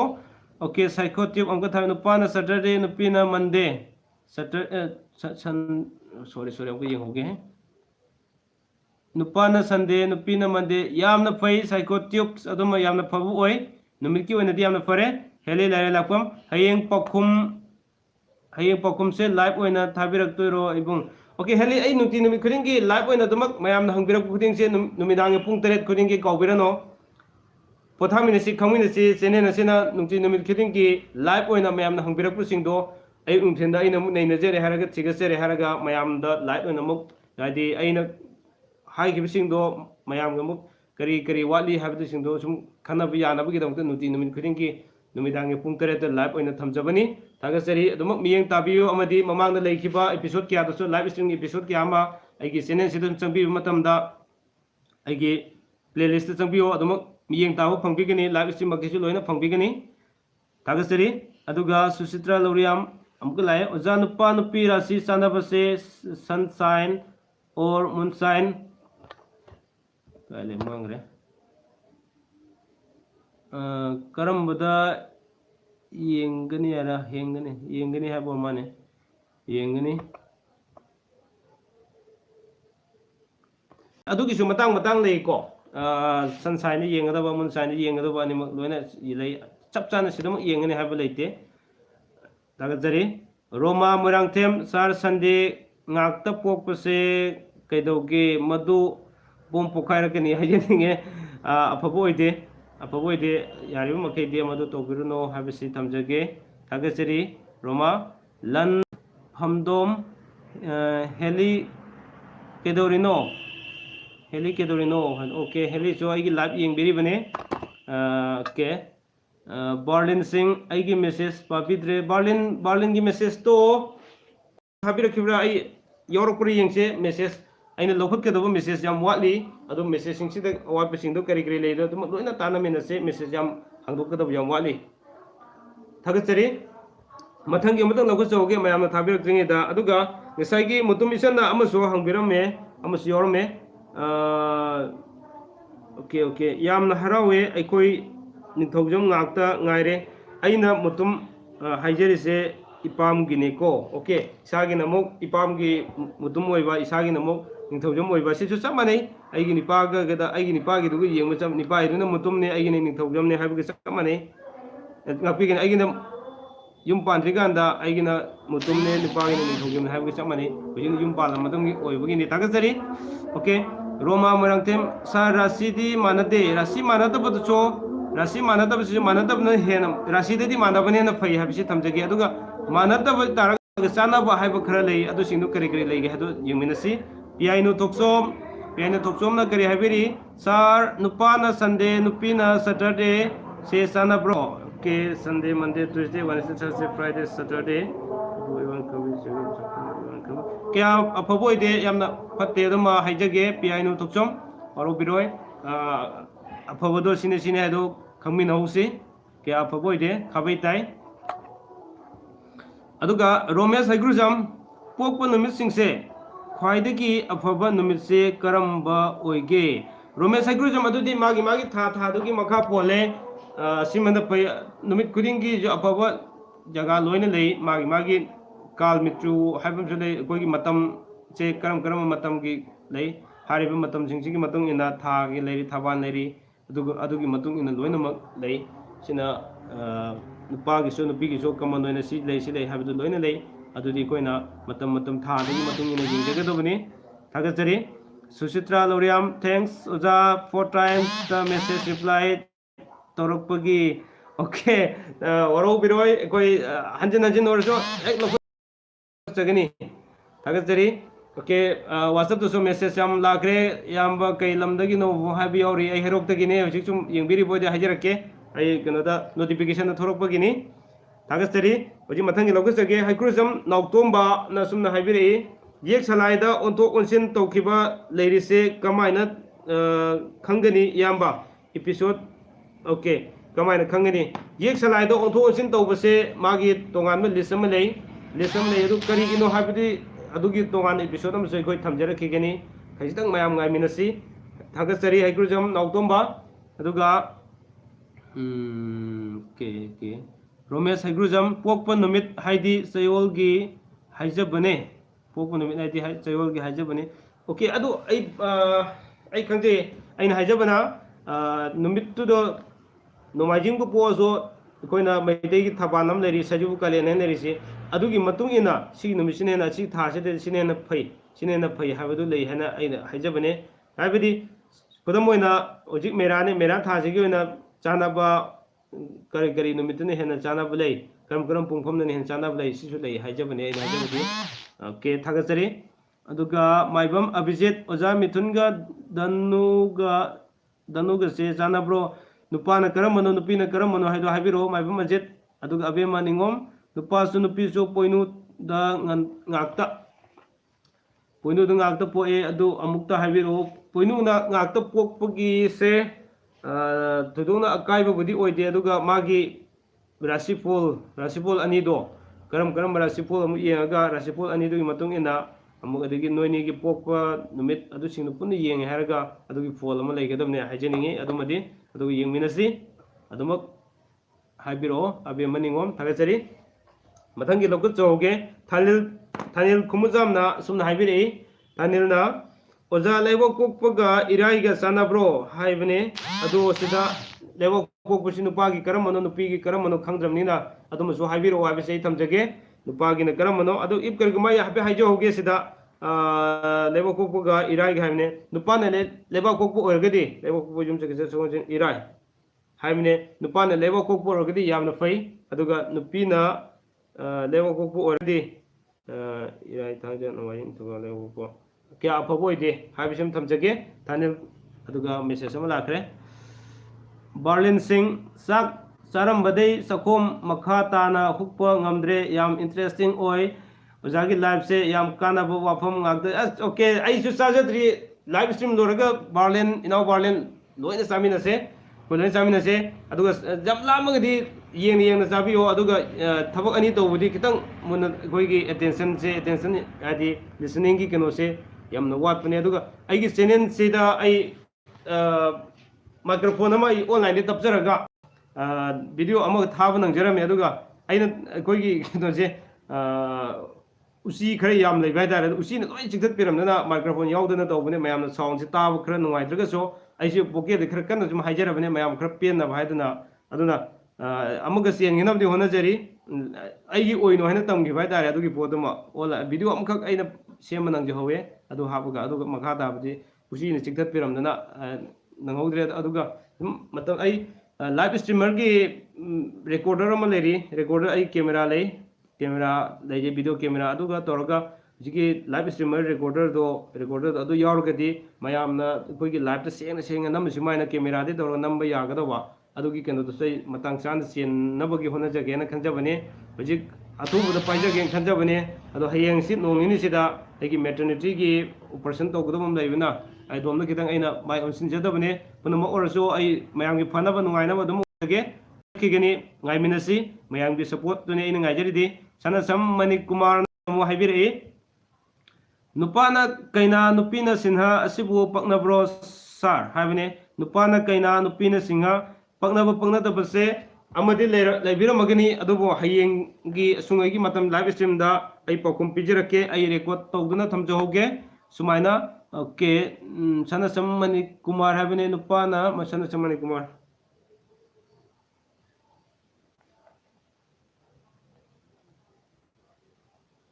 सनसम मणि कुमार हंगमसे नुपाना सनसम मणि कुमार नुपाना कैना नुपीना सिन हाइबनेबा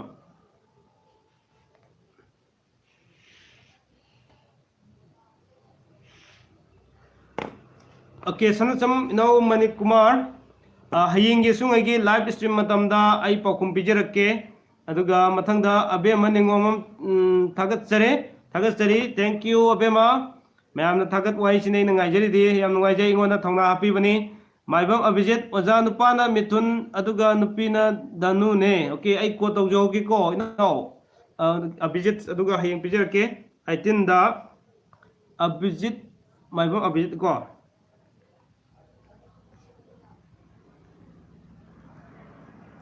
माइबम अभिजित हाइबसे नुपाना ओके आई ngang ibe lepisi mayam nungai bira moidra khangje de aduga mayam gi pen abne to girisi oro biro nupana mitun habine aduga nupina danu okay now abhijit hayeng gi pung teret sungai gi pung namidang gi pung teret soidana gi pakhum dai compulsory pijerake angan bade yengada oibagi ne oro biro ngisai soina hajabaduni mathang sidi heli laira lakpam Bokil yam haweda yam sengna hawe taba nungai sengna tai thank you mayek sengna sumna habira question aidi mayam nungai ramaro draina wasu kana ngangjiri ni ado ingonda awaba leite ade wadi koi ngang basi ai channel si hangwadi live stream to budi wa ngang basi phanam haijere ai wa ngang haijere si mayamna sumna message habirak paina han bangamna hona jaba sidagi mayam ningonda wa ngangan bibagi timing on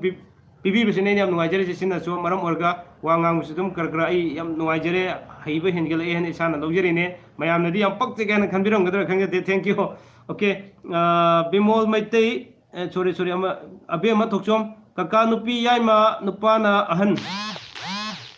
okay Wangre okay नुपाना अहन ओइबसे केनो okay क्या लेके मांग रहे हैं मैं वो बिरो येंगी Mrs अमनना okay अबे मतोचोम कका नुपीना याइमा नुपाना अहन हाइबने ओइबसे चाना ब्रो अमतगा हाइबियो केसु काइदे अहन मसेन ओइद्रगदे अदुमक चानै हाइबसे थमजगे दुगु राशि दुसु पक्नरी ब्राइ दुसु मु येंबियो अदुगा बिमोल मैतै सुमना हाइबिरे सर थर्सडे गी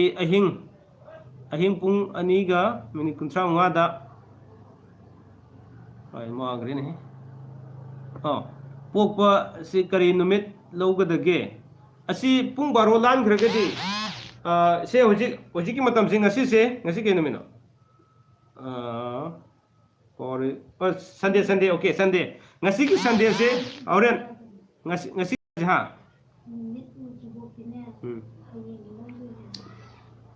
ngasi की संडे से मपुंग ओइना अखोइना होरेन चांगचत अखोइना लेब कानदि पुंग बारो सिबुक लौनै अदुगा पुंग बारो लान खरगदि हयेंग ने हेन लौनैबा अदु अखोइना अंगांग पोकु मतमददि नुमित हेक उद्रि फावददि ngasi की नुमिसिनेना सुम अखोइना लौगनि हन अहलमसिंग ताकबिरमेबा थागजरि बिमोल अदुना चांदनी अहोंग संगबम याम फये इनाउना Sumana तौबिबसे Okay. Okay. Yam yumbal afaba sembada mateng oigani thagachari se chandani. Okay, se koina so sumaina ana ikoida ingonda no inot ama happy duna yam pai ga na thagat birakpa masini ingon yamna ise koi mayamna thagat wahi thambirak pusina ingon yamna thongna ama happy yam nuwaje thagachari matung da so ai channel adum makha ta na yengbiu like share to bu kau bigunu habisi nanau gi channel asibu like share to bu kau bigunu asi thamjage heli lare lakum live lobada sak yam changdo male ibung se mayam ta na bo hona boda waramani ai da hina grade wa kan ngang bse se suppose sen heli goigi school da zo ai si wa tap ngang mo hina de ai ngang mo si classroom da ngang like ta ku si gate phuk ta na mayam haina ni sum haina gi bai tare go aduga mapan he tholo ngang ma kan de wa si ai muk tap ko le de hen khanje ka class manung da ngang gi ita ta ga mafam si de ta kan gi bai tare sumaina khra le thagajari do sakso dum sang da bani to ge si ai di walking out chak do matam da ai si mayam ge question mayam si i ne le jere walking chat pa nang dre loibu ga pung tare ta chale tar chalak pa de gi live ta no hona jere le aduna walking chat pa nang mi da rong ge walking chat pa nang dra ni na khongau gi walking chat la ge sak chi khra sanghan je ge si ne thank you thagajari mathang da okay kai do ne ai ne back to re si okay mathang da sana samani kumar thanks sir amatanga hangjage nupana sunday nupina thursday paknabra nupana sunday kitang paknabu watle aduma inau sanasam mani kumar khara paknabu wale yam fatte aduma sabu masin taminabu ga samane adagi nongthang laima sanabam nongthang laibuna kari hangbirakli du yengjage nongthang laimana kaka nupana sina nupina brisa paknabra yengjerake ai kotok joge nongthang laima sanabam haibane ko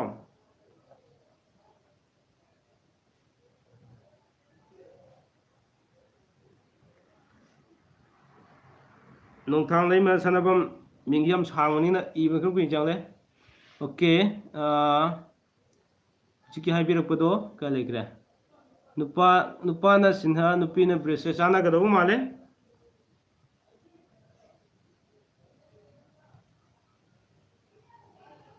brese bra bisrak brese average gi do ka lekra okay brese go okay jan nongthang laima hayenggi sungaida numidangi pung 3 taba matamda suksoi soidana adongi paokhum do ai pijerakke aduga paokhum sina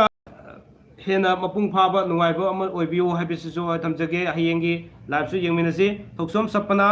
sar nupasu nupisu friday pokpase paknabro amuktang ibro please sapana kano se numit manabase kya afabu oide hena ina su thamjakrabane masi koi sapu masen sapu kaina bai do thokani sapu ani leibida sapu ma kai hi bai ji masa tani aduna masi kya afabu oide ningam daba kya lakpu yai haduna ai thamjage yaragadi madumadi tobiruno habise thamjage athangda maibam abijit ozagi yumse hairok kadai waidagi no hairok pachu maning lekai hairok welcome to hairok kendragi welcome to Herok Gate and Levido, Gate to Game of Kung, the Sumay Hang Kangani, Kamisur Haraso Kangani, Aduga, I am Malika, the popular and Baktana Kanay, Baktana, some Hungary, Kangirani, Asum Agi WhatsApp number to some the Kalev, some Habiroya, Kereke, Kelegatum Tanasi, okay, Tangasari, in our visit Yakomba, Songtam, Ka. Ya kumana habirese ka nupina makar nupana singha aduga pokpana wednesday baknabro wednesday bro aduga yumnak manaragadi sorry numit manaragadi paknaba du leiroroi go faide fatabu organi habisi thamjage adu numittu manabra manadabra habadum tanga habiro aduga ai happy ko tokjoge hojiki yai khoma tungthangise 20 yai khoma sungtham ko kuma sung tham ngina uji hangbire ido nupina marker nupana singhaim neba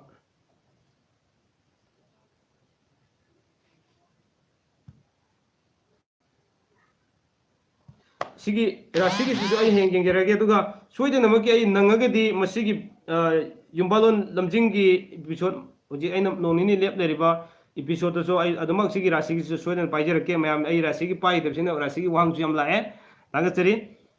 K Matanga Sanasam Manikumara okay Sargi live say Karamba Matam da Thage Igi live say Nutinumi Kidingi Numinagi Puntaret ki Matam da Thai Puntareki Matam da PK ki Paokhum Hadana episode 9 ngasi episode mga subani mathakta episode mari lejakrabani adamak aigi kenoda da playlist da yengma matamda aigi channel da yengma matamda loina aigi video u phangbigani aigi live thagiba tongan mayam hangbirakhiba loina amadi episode 9 na tongan mayam thajagiba singdo adamak ai loina mak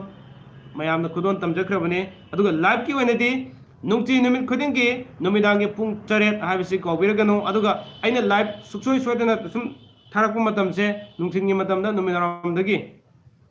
post दम थागत चरपने दि ngasi नुमित सिगी पीके की पौखुम live से आई थमजगनी हादना post सुम मांगजोंना ना सुम थागत चरपने मयाम सु येंबियो आई channel से subscribe तो बिरबा bell button नंबिरगदी आइना थागत चरप खुदिमक से हाना दम योबिरकनी योजरकनी हाबिसु थमजगे अदुगा मथंगदा Okay, adun kaubirano aigi channel pothaminasi khangminasi gi nungti numi khudingi numidangi pung 3 live stream da mayam ga aiga unamina ba aduna PK gi Paokhum haiduna thamjabane si kaubiragano mathangda okay abe ma thokchom nare abe ma thokchom kakagi live se yengba yam nungaye matung tabadasu adum yengjage yengbiu mamangi aina thajagi bisu adumak changagi yengbiu ai playlist changi yengbiu loina tengnagani ai channel sida subscribe bell button nambiu hoji aina hajabuduni aduga aigi thajakiba yamna kanaragadaba mapung oina nupa singki yamna sawarabne nupa gidi hai haidre nupi gi ayam haina adu hanakti nupa gi su khara yawjarabane hana mapung oina koi nupi da thoiba crime ga kega singji khitang hanthabada mateng pangadra aina nupi gi tongan ba khangjin bada kanaragadaba ahalaman singna takpi thambiramba wakalon mayamdo ayam bai share tawjagramne adum changa yengbiyo adu yengu matamda light number su kawbi gano simusu thamjage thank you loina na mathangda thoksom sapana na amaka hangbire nupagi rasina tula aduga nupigi rasina mitunni nupagi na thoksom sapana sim yojorge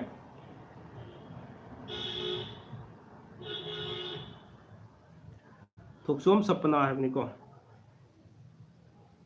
ngasi gi hangbirku mayam jina hayeng ni pura mapung phara ni hayeng gi hana gi message lawkatsu ya okay nupana itu beta namin thoksom sapana idu ka nupagi rasina tula nupana tula aduga nupina rasina mithun pe shortcut sum irage yamani na hore loina mai check tawjarage thoksom sapana yargadi hayengi live stream da isojana Paokhum bijerake pung 3 ngabiyo hayengi aduga hojik Paokhum phangdre adana chatpa to bi kegenu siga sap manaba wahang mayam leramba yai horen ain humpirku matam dasu dumak manaram magadi wa Paokhum nu ngana phangmusi ayana khanjei MD Wahidur Rahman okay baba ai Monday da haida minande da haibira leko Monday da pokpase karam ka haibira le wahisi khachitang mapung phan biro aida haining isi karino haido aina lawsin mangam jadre ina Wahidur mathangda maibam abijit nupana lewok pokpa aduga nupina sawalsen lewok pokpa jum chakita sawalsel apabu oide khabai tai soidena ki noma nuaina da ba kai gumba mati yum palo matam da thoning da matam da soina tholok pi abagi lambi leigini habisi thamjage tagasari okay mathangi wahang amu nokol chawge hana hangbiraki bo wahang singni ko adugi manungda ke Thanil Kumujong sei pajagre mathangda Nikhil Oinam na wahang sumna hangbiraki chanambam ga oinam ga yek thokna bra karigumba oinam gi yobiraga so si yekne de khangbi horo chanambam yobiraga so khangbi horo chanambam gi na mangang ni aduga oinam gi na khuman ni yek thokna de yamna phai habisi thamjage khagachari Nikhil Oinam na thabirakeba message to aina matam jana Paokhum pibu ngamgidabdu ngasi isagi sakhum ju uthok charaga adom na hangbirakiba wahang dugi Paokhum hujik pijarabane khagachari mathangda Romeo Singh Ningthaujam aigi message pabiraktre ngasi loina pajagram ne ngasai mamangda ai haijagram ne Romeo Singh hoji yengbiri bu oragadi ngasai so ai pajagram ne Paokhum pijagram ne aduga papung phagi dabam yaw jo ai dama haijaram ne hangbiro hadana adu thagajari message pajagram ne loina na mathangda Roni Nong nupana lebok kokpa nupina nomaijing lebok kokpa yum sikin sonjen irai thangja nomaijing yamna pai Roni lebok pai yamna phabum oi nupana lebok kokpa nupina nomaijing si yam chanabum oi habisi thamjage mathangda tampasana namairakpam na sumne hangbiri oja nupana tula nupina bris ne sidi yagadra ate di loina fare yek su thoknadre sapu su uyan su tare yamna phabu oire hai aduna masigi kano sidadi koina sab chana phattaba kano to makdadi leite aduna adigi maga yamna chana ba rasi dumak su oide aduna yam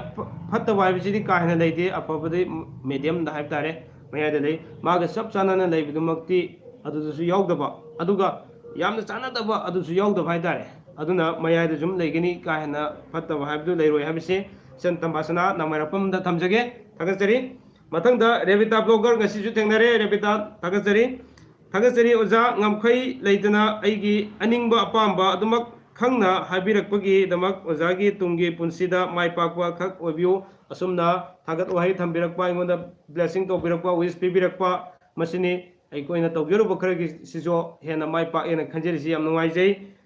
ijan revita blogger nahan aina pijagi ba Paokhum dubo yam chana jai amadi harau te yamna thagat wahai thambirakpagi damakta ngamkoi leitena PK channel ni maike dagi thagat wahai thamjari kogi maike dagi so mathangda Roni Nong nupana Friday nupina Tuesday nupana Friday Saturday Sunday Monday Tuesday kaya apaboi dia tu so apaboi dia sapu macam tamine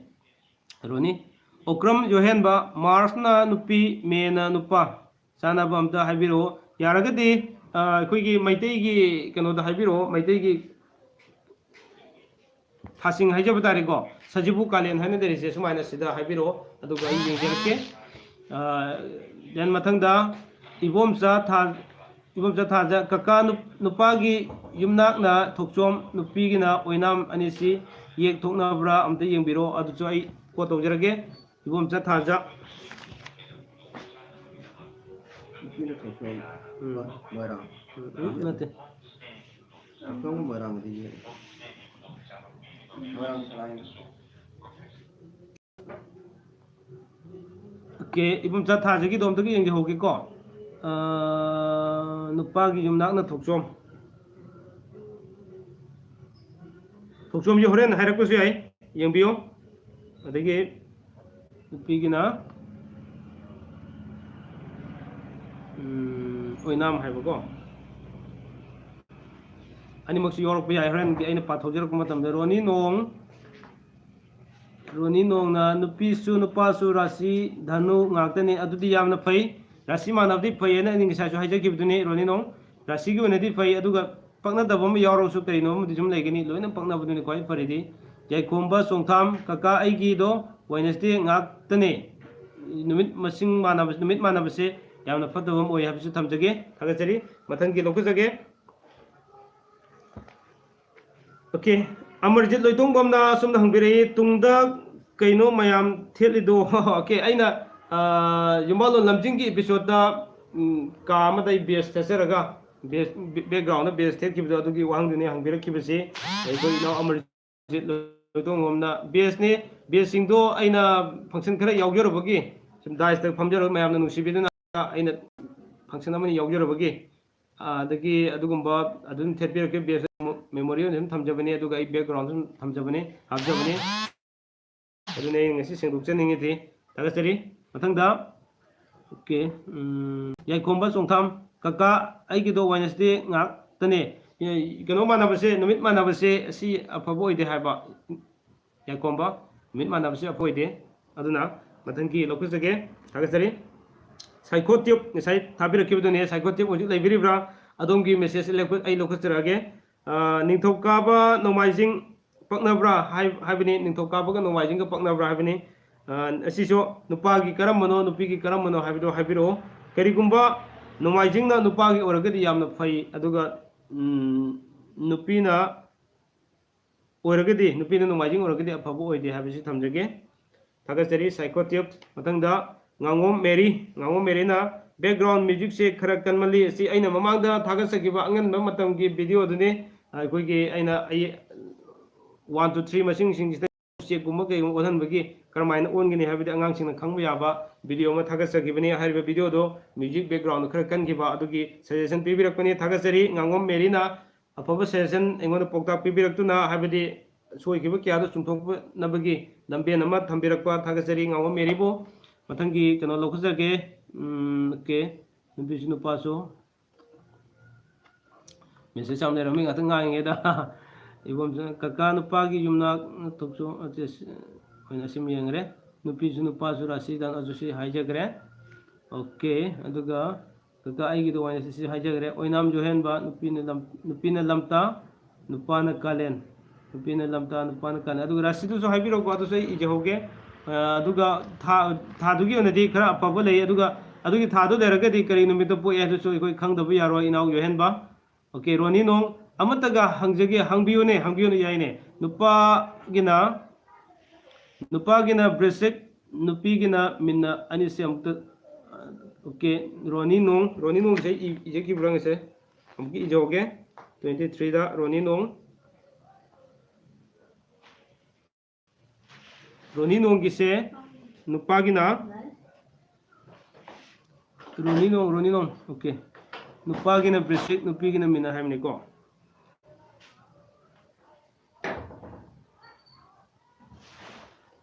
okay नुपी की ना मिना है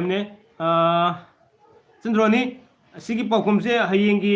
live stream दा सोयदनबगी पाउखुम फंग उ फंगबिगनी हाइजरके okay मथंग दा आर्लिक अहों सावम अस मरुक आर्लिक कबलो बिरिगे आई मरुक अम you're yam नुवाइजे नुपीना Wednesday नुपाना Thursday अमुक्ता हाइबियो bye आर्लिक अदो नुमितु ओनो बिरमगदी याम फगदमने अदो क्या फबु ओइद्रे हाबिसे थमजगे हाबिदि करिगुंबा नुपाना Wednesday ओरमबा नुपीना Thursday ओरगदी यामना फै अदुगा अनिसु ओनरबनिना खितंग अफबसि क्या ओइद्रे हाबिसे थमजगे बाय कमदो बिरगे मरुक आर्लिक उनगी दबु कोइरे नोंग पुनसे आई मरुक ने आर्लिक अहों संगपम थागसरी ओके मथंगदा प्रेमी थोकसोम प्रेमी नुपाना लमता नुपीना मेरा अनिसे चानाब्रा थादा खक येंबा यादे चन अइना हाइजनिंगबदी थादगी मा करी नमित पोए हाबिदो अनिसु अदुगा रासिसु लोइन इबिरो आइगी WhatsApp नंबर तो सुम इबिरो याय अदुगा हेनबदु करी हाबिदो लोइन सुम तानसी अफबु करी लई फतबु करी लई अदु लोइन खमिना होसे हाबिस थमजगे ओक्रम योहेन बा युमनाक्ति नुपीना युमजगेसा नुपाना इराय युमजगेसे इराय युमनाक्ति हारे युमनाक्ति ओरमरो इसिदि निमित नेबसिदि को युमजगेसे इराय नुपीना युमजगेसा नुपाना इराय थांग नमाइजिंग तौगा युमजगेसा अफबो ओइदे हाइजनिंगे सना समनी कुमार सर आइगी SMS कांथोक पीखरे एहे सॉरी करम बनो आई हेन खरबला मनी कुमागी कांथोक पी याम नुवाइते यामना खंगनिंगना हंजबनी आई अमतक चिंथजगे अस याम कान्हरब क्याम कान्हरबनो मनी अमुतंग हंबिरो वरोबिरो मेसेज अमनने को वरोबिनो आई मयाम की नुवाइनबने अइना हंजरी अइना तौजरी म्यामसी सिदा खितंग मेसेज कानगिबा खोकिबा यावबदो वरोबिनो आई कनादसो हाइनिंगदबा करी अमत लेते नद अदुगुम म्यामदो खंगमिनसे हाइजगे हाइबिगी दमक्तने अइना लाइव स्ट्रीम नुती नु खिरिंगे थमजरिसे इनाव मनी कुमार अमतंग इबिरो आई चिंथबदे ngawdore मादी मेसेज थारकु लोइबा नाइदमनिंग को अदुना निर्मला तोइजम ओजा संगुबम की येक्तो थिबिरबो आई ngasi se ओके चंद्रमला आई ngasi se खितंग चिल्ले आईगी कनोदा कोई हॉस्पिटल थों चलुबा अदुगा चाकोबी दखिना सु खर लेब को बे हलकपगा सि नंगनबि तोरिकांदा आई नंगिद्रे हयेंसिंग नंगनबम दो होना जगे थागजरी अदो अमतंग निंगसिंग बिरो हयेंसि आई थबक सितंग यामे date 31 sidai ai gi nupi gi maternity gi operation su leiba asigi so ta ingonda tension ai live stream je tharaga ai ingonda leiba tension jo khara fara bai dare adu mayam unabdagi anyway amo gira mayam gining mat thungan ba yum hona jarake ai hi amu thijarake amtang ni sing biro icha nirmala hei lai lakpam nupi na waxing nupa na inga oidoine ngasai gi do okay sai gi aduga nupa gi yumnak se senjam nupi gi na lare lakpam khuman angom di oigum tawe adu kenone heli ngasa ai number am ta haijarake whatsapp number sida keno sinangi sangman mani ai exam tap dore ko heli mayam su khangbi ai number whatsapp number haijarake sida mutanga khangminingo mayam do amgi ibiro hayeng lo ai loina paikhaserake ai gi whatsapp number 7005983396 mutanga haijage 7005983396 natragana ai video khodimakta detail na sangbi ho ai keno masum yorang ai email yorang ni email sum thabiro natragana YouTube ki comment box sum thabiro su ya bisi thamjage okay mathangda premi thoksom amuktaga hanjage nupa na thangja nupi na nomaijing ani si sanabra yamna sanai premi yamna phoboi okay nupa haiba inga do soire okay adu sumna ai gi whatsapp number du thabira loi sinheli Pimol Mede nupa na mera nupi na hiyangai kari lege aduso kanoda thoina kaibadi oide aduga rasiga numituga amku yengse ina bimol thabiro ai whatsapp number da natraga kanoda YouTube ki comment box amka thabiro hujina tabasi luaraga thabiro aduga premi tokchom haija khibani nupa na mithun nupi na sinha premi tokchom gi doi iramgado male hayeng soida namke loka sarake ai amki ijage premi gi do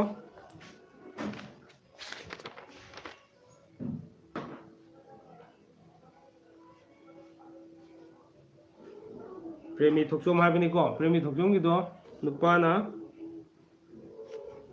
premi thoksom nupana mithun nupina sinha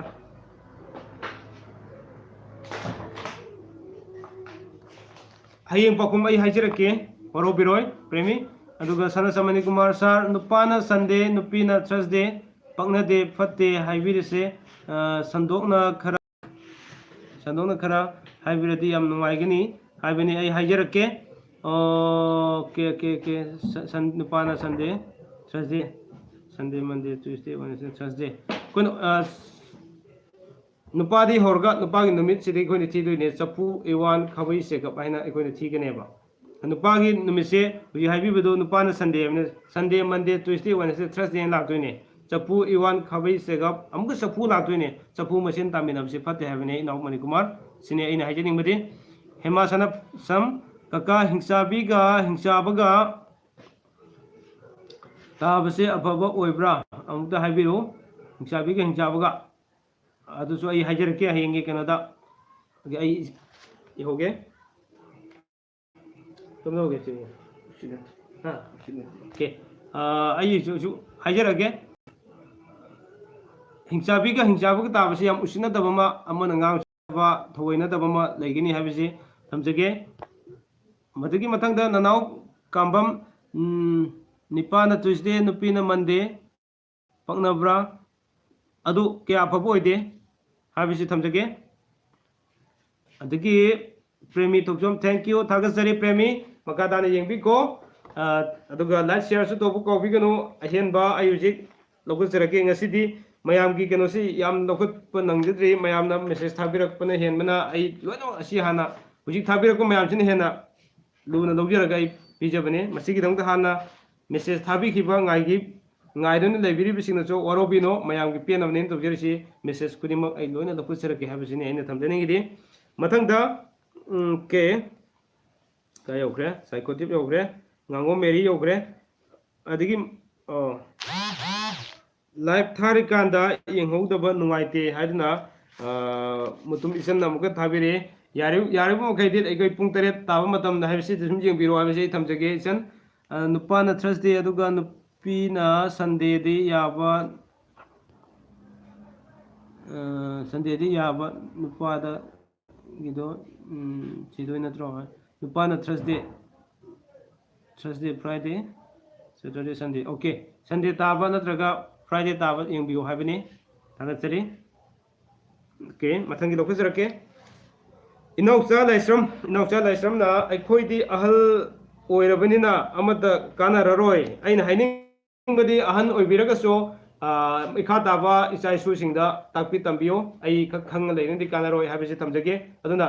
aina tawjerisu ai angang ne angang orasu ahan singna thambirama mayam dugai khangminase habigi damogdene ai khaki khanbigano habisi thamjage ikha taba icha isu leiriba mayam singna jo si phai si phate habisingse loinamak takpiyo habisi thamjage aduga aina haijeribi singdasu soikiba langkiba yawrasu adumak sengdok minanabi tanjado dominase habisi jo thamjage inaucha laisram yamna ahan oibrembasu yai adu ikha taba singda angang singda adumak takpiyo khara tunggi lambi afaba oihognaba sinmenase habisi thamjage Paokhum johen basar aigido kauram me amtaga thabiro aisi yamandana dore kharaga yawrakani amuka thabiro oga yengjage mathangida lokusage tara bankim marangtem sar ngasi mai laktrabani na live toroidra phone tawbasu switch off lei ngarang ginesi ngarang thabirakudane ngarang ai live tawgidabagi ai phone su switch off leigiba aduga mai su ngakta mutkiba timing oiba ai khudong chadam khara dinga thajaudabane maru bankim Oro biroi matangda ragini mutung ngisai bigi ngabiri ba ragini mutungi lae sarungbamga mutumga yek thoknabra sarungbamgina mangang ni mutum isu mangang ni anima yek thoknai habisi tamjage ragini mutum ngisai chu hangbigi ba male ai lokhala mudo male sarungbamgi okay ngisai hangbi budo ragini na sarungbamgi hangbi budo ai hayengi khungden so lokasagimne aduga hayengi di rasi phone da yum haijarake sarungbamgi do mangang ne mutum su mangang ne habisi tamjage adagi rangila mangang phone number amta pibiro habane ai number haijagre amuso haijarake 7059833396 sine ai number di mathangda 22 suba wangda samarjit nomaitem okram johenba yariba makhaidi khoi message iraga kakpado adum tangdi tobigino habise thamjage message iraga kakkibase kitang phajadaba ma leiba male an soigiba yawrogso amu chumthokpiraga ibiro keso message iramaga kakkibase kitang nuwaijade adumadi tobigino habise sinen sigi makhaidi thamjage phone tobiribado yaragadi loiga tobiro habise thamjage hoji phone tobiro yawri asi okay aigiddo kumakti hai Oh, heli ai hajira madu male nupana Thursday aduga nupina Sunday habadu natro aduga yaba nupa gidi thi doi natro habine nupa adu yaba habdi adu ta nupa du tibiyo habine aduga biliki Sunday ga Friday ga sana bro karam manu nupa no karam manu nupi no adu habiro tagasari adugi mangre message ibom sa thaja kaka nupa ga nupi ga si adum saunai iraiga nomaijinga chana dabagi oibjala irai nomaijing irai thangi oh mane adugi chana dabagi so oine duga hi laiminarabu orgadi hena so sum saunaba yorkani nungsinabu kana ngak paja nungsinani du saunaba kana kham thengna saunabagi lambi sum leigani habisi thamjage bigneki Sunday na nupani aduga nupina Friday habane buko nupa Sunday na Tuesday Friday okay biliki yamna fai Sunday na nupa orgadi yamna fai habisi thamjage okay mathanga samarjit nomaitem sai yaubiram mani samarjit nomaitem okay mani kumar gi keno sim daga ai pajahoge sar gi ngasi gi topic asi gi title happy day nauna yengba mi dadi interest khara ai gi live stream da keno se pk gi harga episode 9 han thamjabane pk gi Paokhum haina sum ijabane yengbiyo sum keno de lebirang mene na khanjai ino mani kumar aduga takpiri ba keno se ai sum tang check tokjoge aduga check tokjaraga horen loraga sum semdok yaram daga dei semdok chege ngasi hatu su khara tokibane aduna ayam matam de pk gi Paokhum haina episode 1 2 3 sum lakjabane live on sadok jobase thagachari mani kumar session pibirakpagi damakta adagi abena lk nupana Wednesday nupina Thursday gi amda habio yamna phai habisi thamjage mathangda samarjit nomaithem na sumna ibiri karigumba mata hangjage safu uyan haina thiraga yengbase karina ꯐꯔꯤꯅꯣ ꯀꯔꯤꯅ ꯀꯔꯤ ꯇꯥꯕꯅ ꯐꯠꯇ꯭ꯔꯤꯅꯣ ꯍꯥꯏꯕꯅꯤ E1 ꯇꯥꯕ ꯆꯦꯒꯞ ꯇꯥꯕ ꯑꯅꯤꯁꯤ ꯌꯥꯝꯅ ꯐꯩ ꯍꯥꯏꯕꯅꯤ ꯆꯐꯨ ꯃꯁꯦꯟ ꯇꯥꯕꯒ ꯑꯗꯨꯒ ꯈꯥꯕꯩ ꯇꯥꯕꯒꯁꯤ ꯐꯠꯇꯦ ꯍꯥꯏꯕꯅꯤ ꯉꯁꯥꯏꯁꯨ ꯍꯥꯏꯖꯈꯤꯕꯅꯤ ꯑꯃꯨꯛꯁꯨ ꯇꯥꯕꯤꯔꯣ ꯑꯗꯨꯅꯤ ꯃꯌꯥꯝ ꯈꯪꯃꯤꯟꯅꯕ ꯌꯥꯕ ꯉꯥꯛꯇꯅꯤ ꯁꯤ ꯊꯥꯒꯠꯆꯔꯤ ꯑꯗꯨꯒ ꯁꯃꯔꯖꯤꯠ ꯅꯣꯡꯃꯥꯏꯊꯦꯝꯅ ꯑꯃꯨꯛꯀ ꯍꯪꯕꯤꯔꯛꯏ ꯅꯨꯄꯥꯅ ꯇꯨꯏꯁꯗꯦ ꯑꯗꯨꯒ ꯅꯨꯄꯤꯅ ꯃꯟꯗꯦ ꯁꯤ ꯑꯐꯕ ꯑꯣꯏꯗꯦ ꯍꯥꯏꯕꯁꯤꯁꯨ ꯊꯝꯖꯒꯦ ꯏꯅꯥꯎ ꯁꯃꯔꯖꯤꯠ ꯃꯊꯪꯗ ꯌꯨꯇꯨꯕꯁꯤꯡ ꯚꯦꯔꯤ ꯏꯟꯇꯔꯦꯁꯇꯤꯡ ꯅꯦꯝꯅꯤ ꯌꯥꯝꯅ ꯐꯖꯕ ꯑꯗꯨꯒ ꯊꯣꯛꯆꯣꯝ ꯁꯄꯅꯥ ꯁꯥꯔ ꯑꯩꯒꯤꯗꯣ ꯀꯥꯟꯕꯤꯈ꯭ꯔꯦ ꯍꯥꯏꯕ꯭ꯔꯥ ꯑꯩꯗꯣ ꯀꯥꯟꯕꯤꯈ꯭ꯔꯦ ꯊꯋꯥꯏ ꯅꯨꯡꯉꯥꯏꯇꯦ ꯁꯄꯅꯥ ꯑꯃꯇꯪ ꯏꯕꯤꯔꯛꯑꯣ ꯑꯩ ꯌꯥꯝꯕꯅꯤꯅ ꯁꯣꯝꯗꯁꯨ ꯑꯩꯅ ꯏꯖꯔꯤꯕ ꯍꯥꯟꯅꯒꯤ ꯀꯩꯅꯣꯁꯤꯁꯨ ꯂꯧꯈꯠꯅꯕ ꯍꯣꯠꯅꯖꯕ ꯃꯌꯥꯝꯅ ꯏꯕꯤꯔꯤꯁꯤꯁꯨ ꯂꯧꯈꯠꯅꯕ ꯍꯣꯠꯅꯕꯅꯤ나 ꯑꯗꯨꯗ ꯈꯔ ꯀꯥꯊꯣꯛ ꯀꯥꯁꯤꯟꯁꯤ ꯈꯔ ꯂꯩꯅꯤ ꯑꯗꯨꯒ ꯑꯃꯨꯛꯇꯪ ꯏꯕꯤꯔꯣ ꯋꯥꯔꯧꯕꯤꯔꯣꯏ ꯃꯔꯨꯞ ꯑꯥꯔꯂꯤꯛ ꯑꯃꯨꯛꯀ ꯏꯕꯤꯔꯦ ꯅꯨꯄꯤꯅ ꯇꯨꯂꯥ ꯅꯨꯄꯥꯅ ꯁꯤꯡꯍꯁꯦ ꯀꯝꯗꯧꯕ ꯃꯔꯨꯞ ꯑꯩ ꯀꯣꯠ ꯇꯧꯖꯍꯧꯒꯦ ꯑꯗꯨꯒ ꯍꯌꯦꯡ ꯍꯥꯏꯖꯔꯛꯀꯦ ꯍꯌꯦꯡꯒꯤ ꯂꯥꯏꯚ ꯁ꯭ꯇ꯭ꯔꯤꯝꯗ ꯃꯔꯨꯞꯀꯤ ꯀꯩꯅꯣ 26ꯇ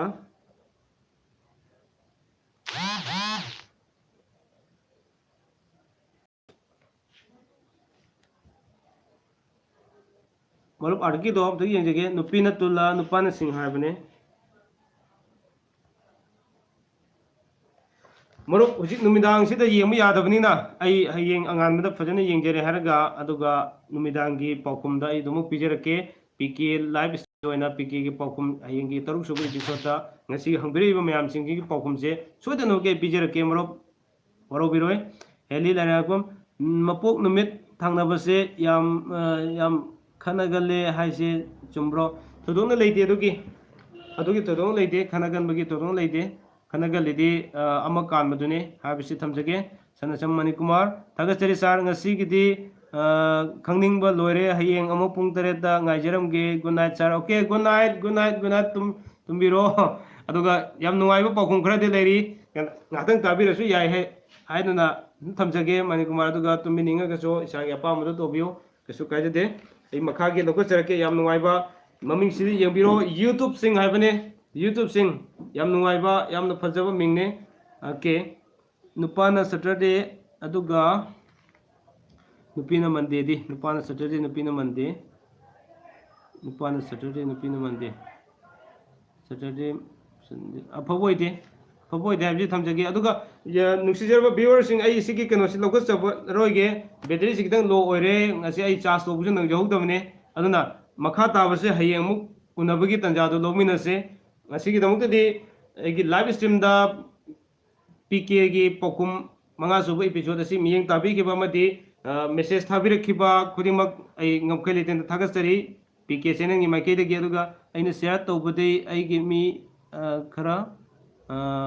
पैसिल्लाए अस थैंक यू अदो आई बैटरी से लो ओइसिलाबा ओसि मसाना मुतखरगदि अइंगोंदा कनोसे अमुक शेयर तौबदि यारोइदोम लेरे अदुगा थोक्सुम छपना आइगी WhatsApp नंबर दमतंग थाबिरो आइगी WhatsApp नंबर हाइजोगे मैजु लोइदोरे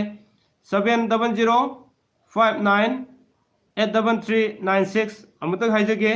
70083396 असिदा आइगी WhatsApp नंबर ने सिदा मेसेज थाबिरो अदुगा हयेंग लोइना वालोबा पाउखुम मखैदो हयेंग पुनमक आई पीनबो होनजगे ngasi दमुक्तदि मैसु लोइसले मियेंग ताबिरिबा अमदि सब्सक्राइबर सिंग व्यूअर सिंग अमदि मेसेज थाबिरखिबा वांग हंबिरखिबा पाउ फाउमिनखिबा अमदि पाउ फाउनबा खरा वालोबा खुदिमकपुसो असौबा कयादु थादोकपिरगा अदुगा हेना नुंगाइनबगी मयामगी पोथानबगी दमुक्तनि हादुना खनमेगा पुनमको पीके चैनल की हाबिदि पोथामिनासि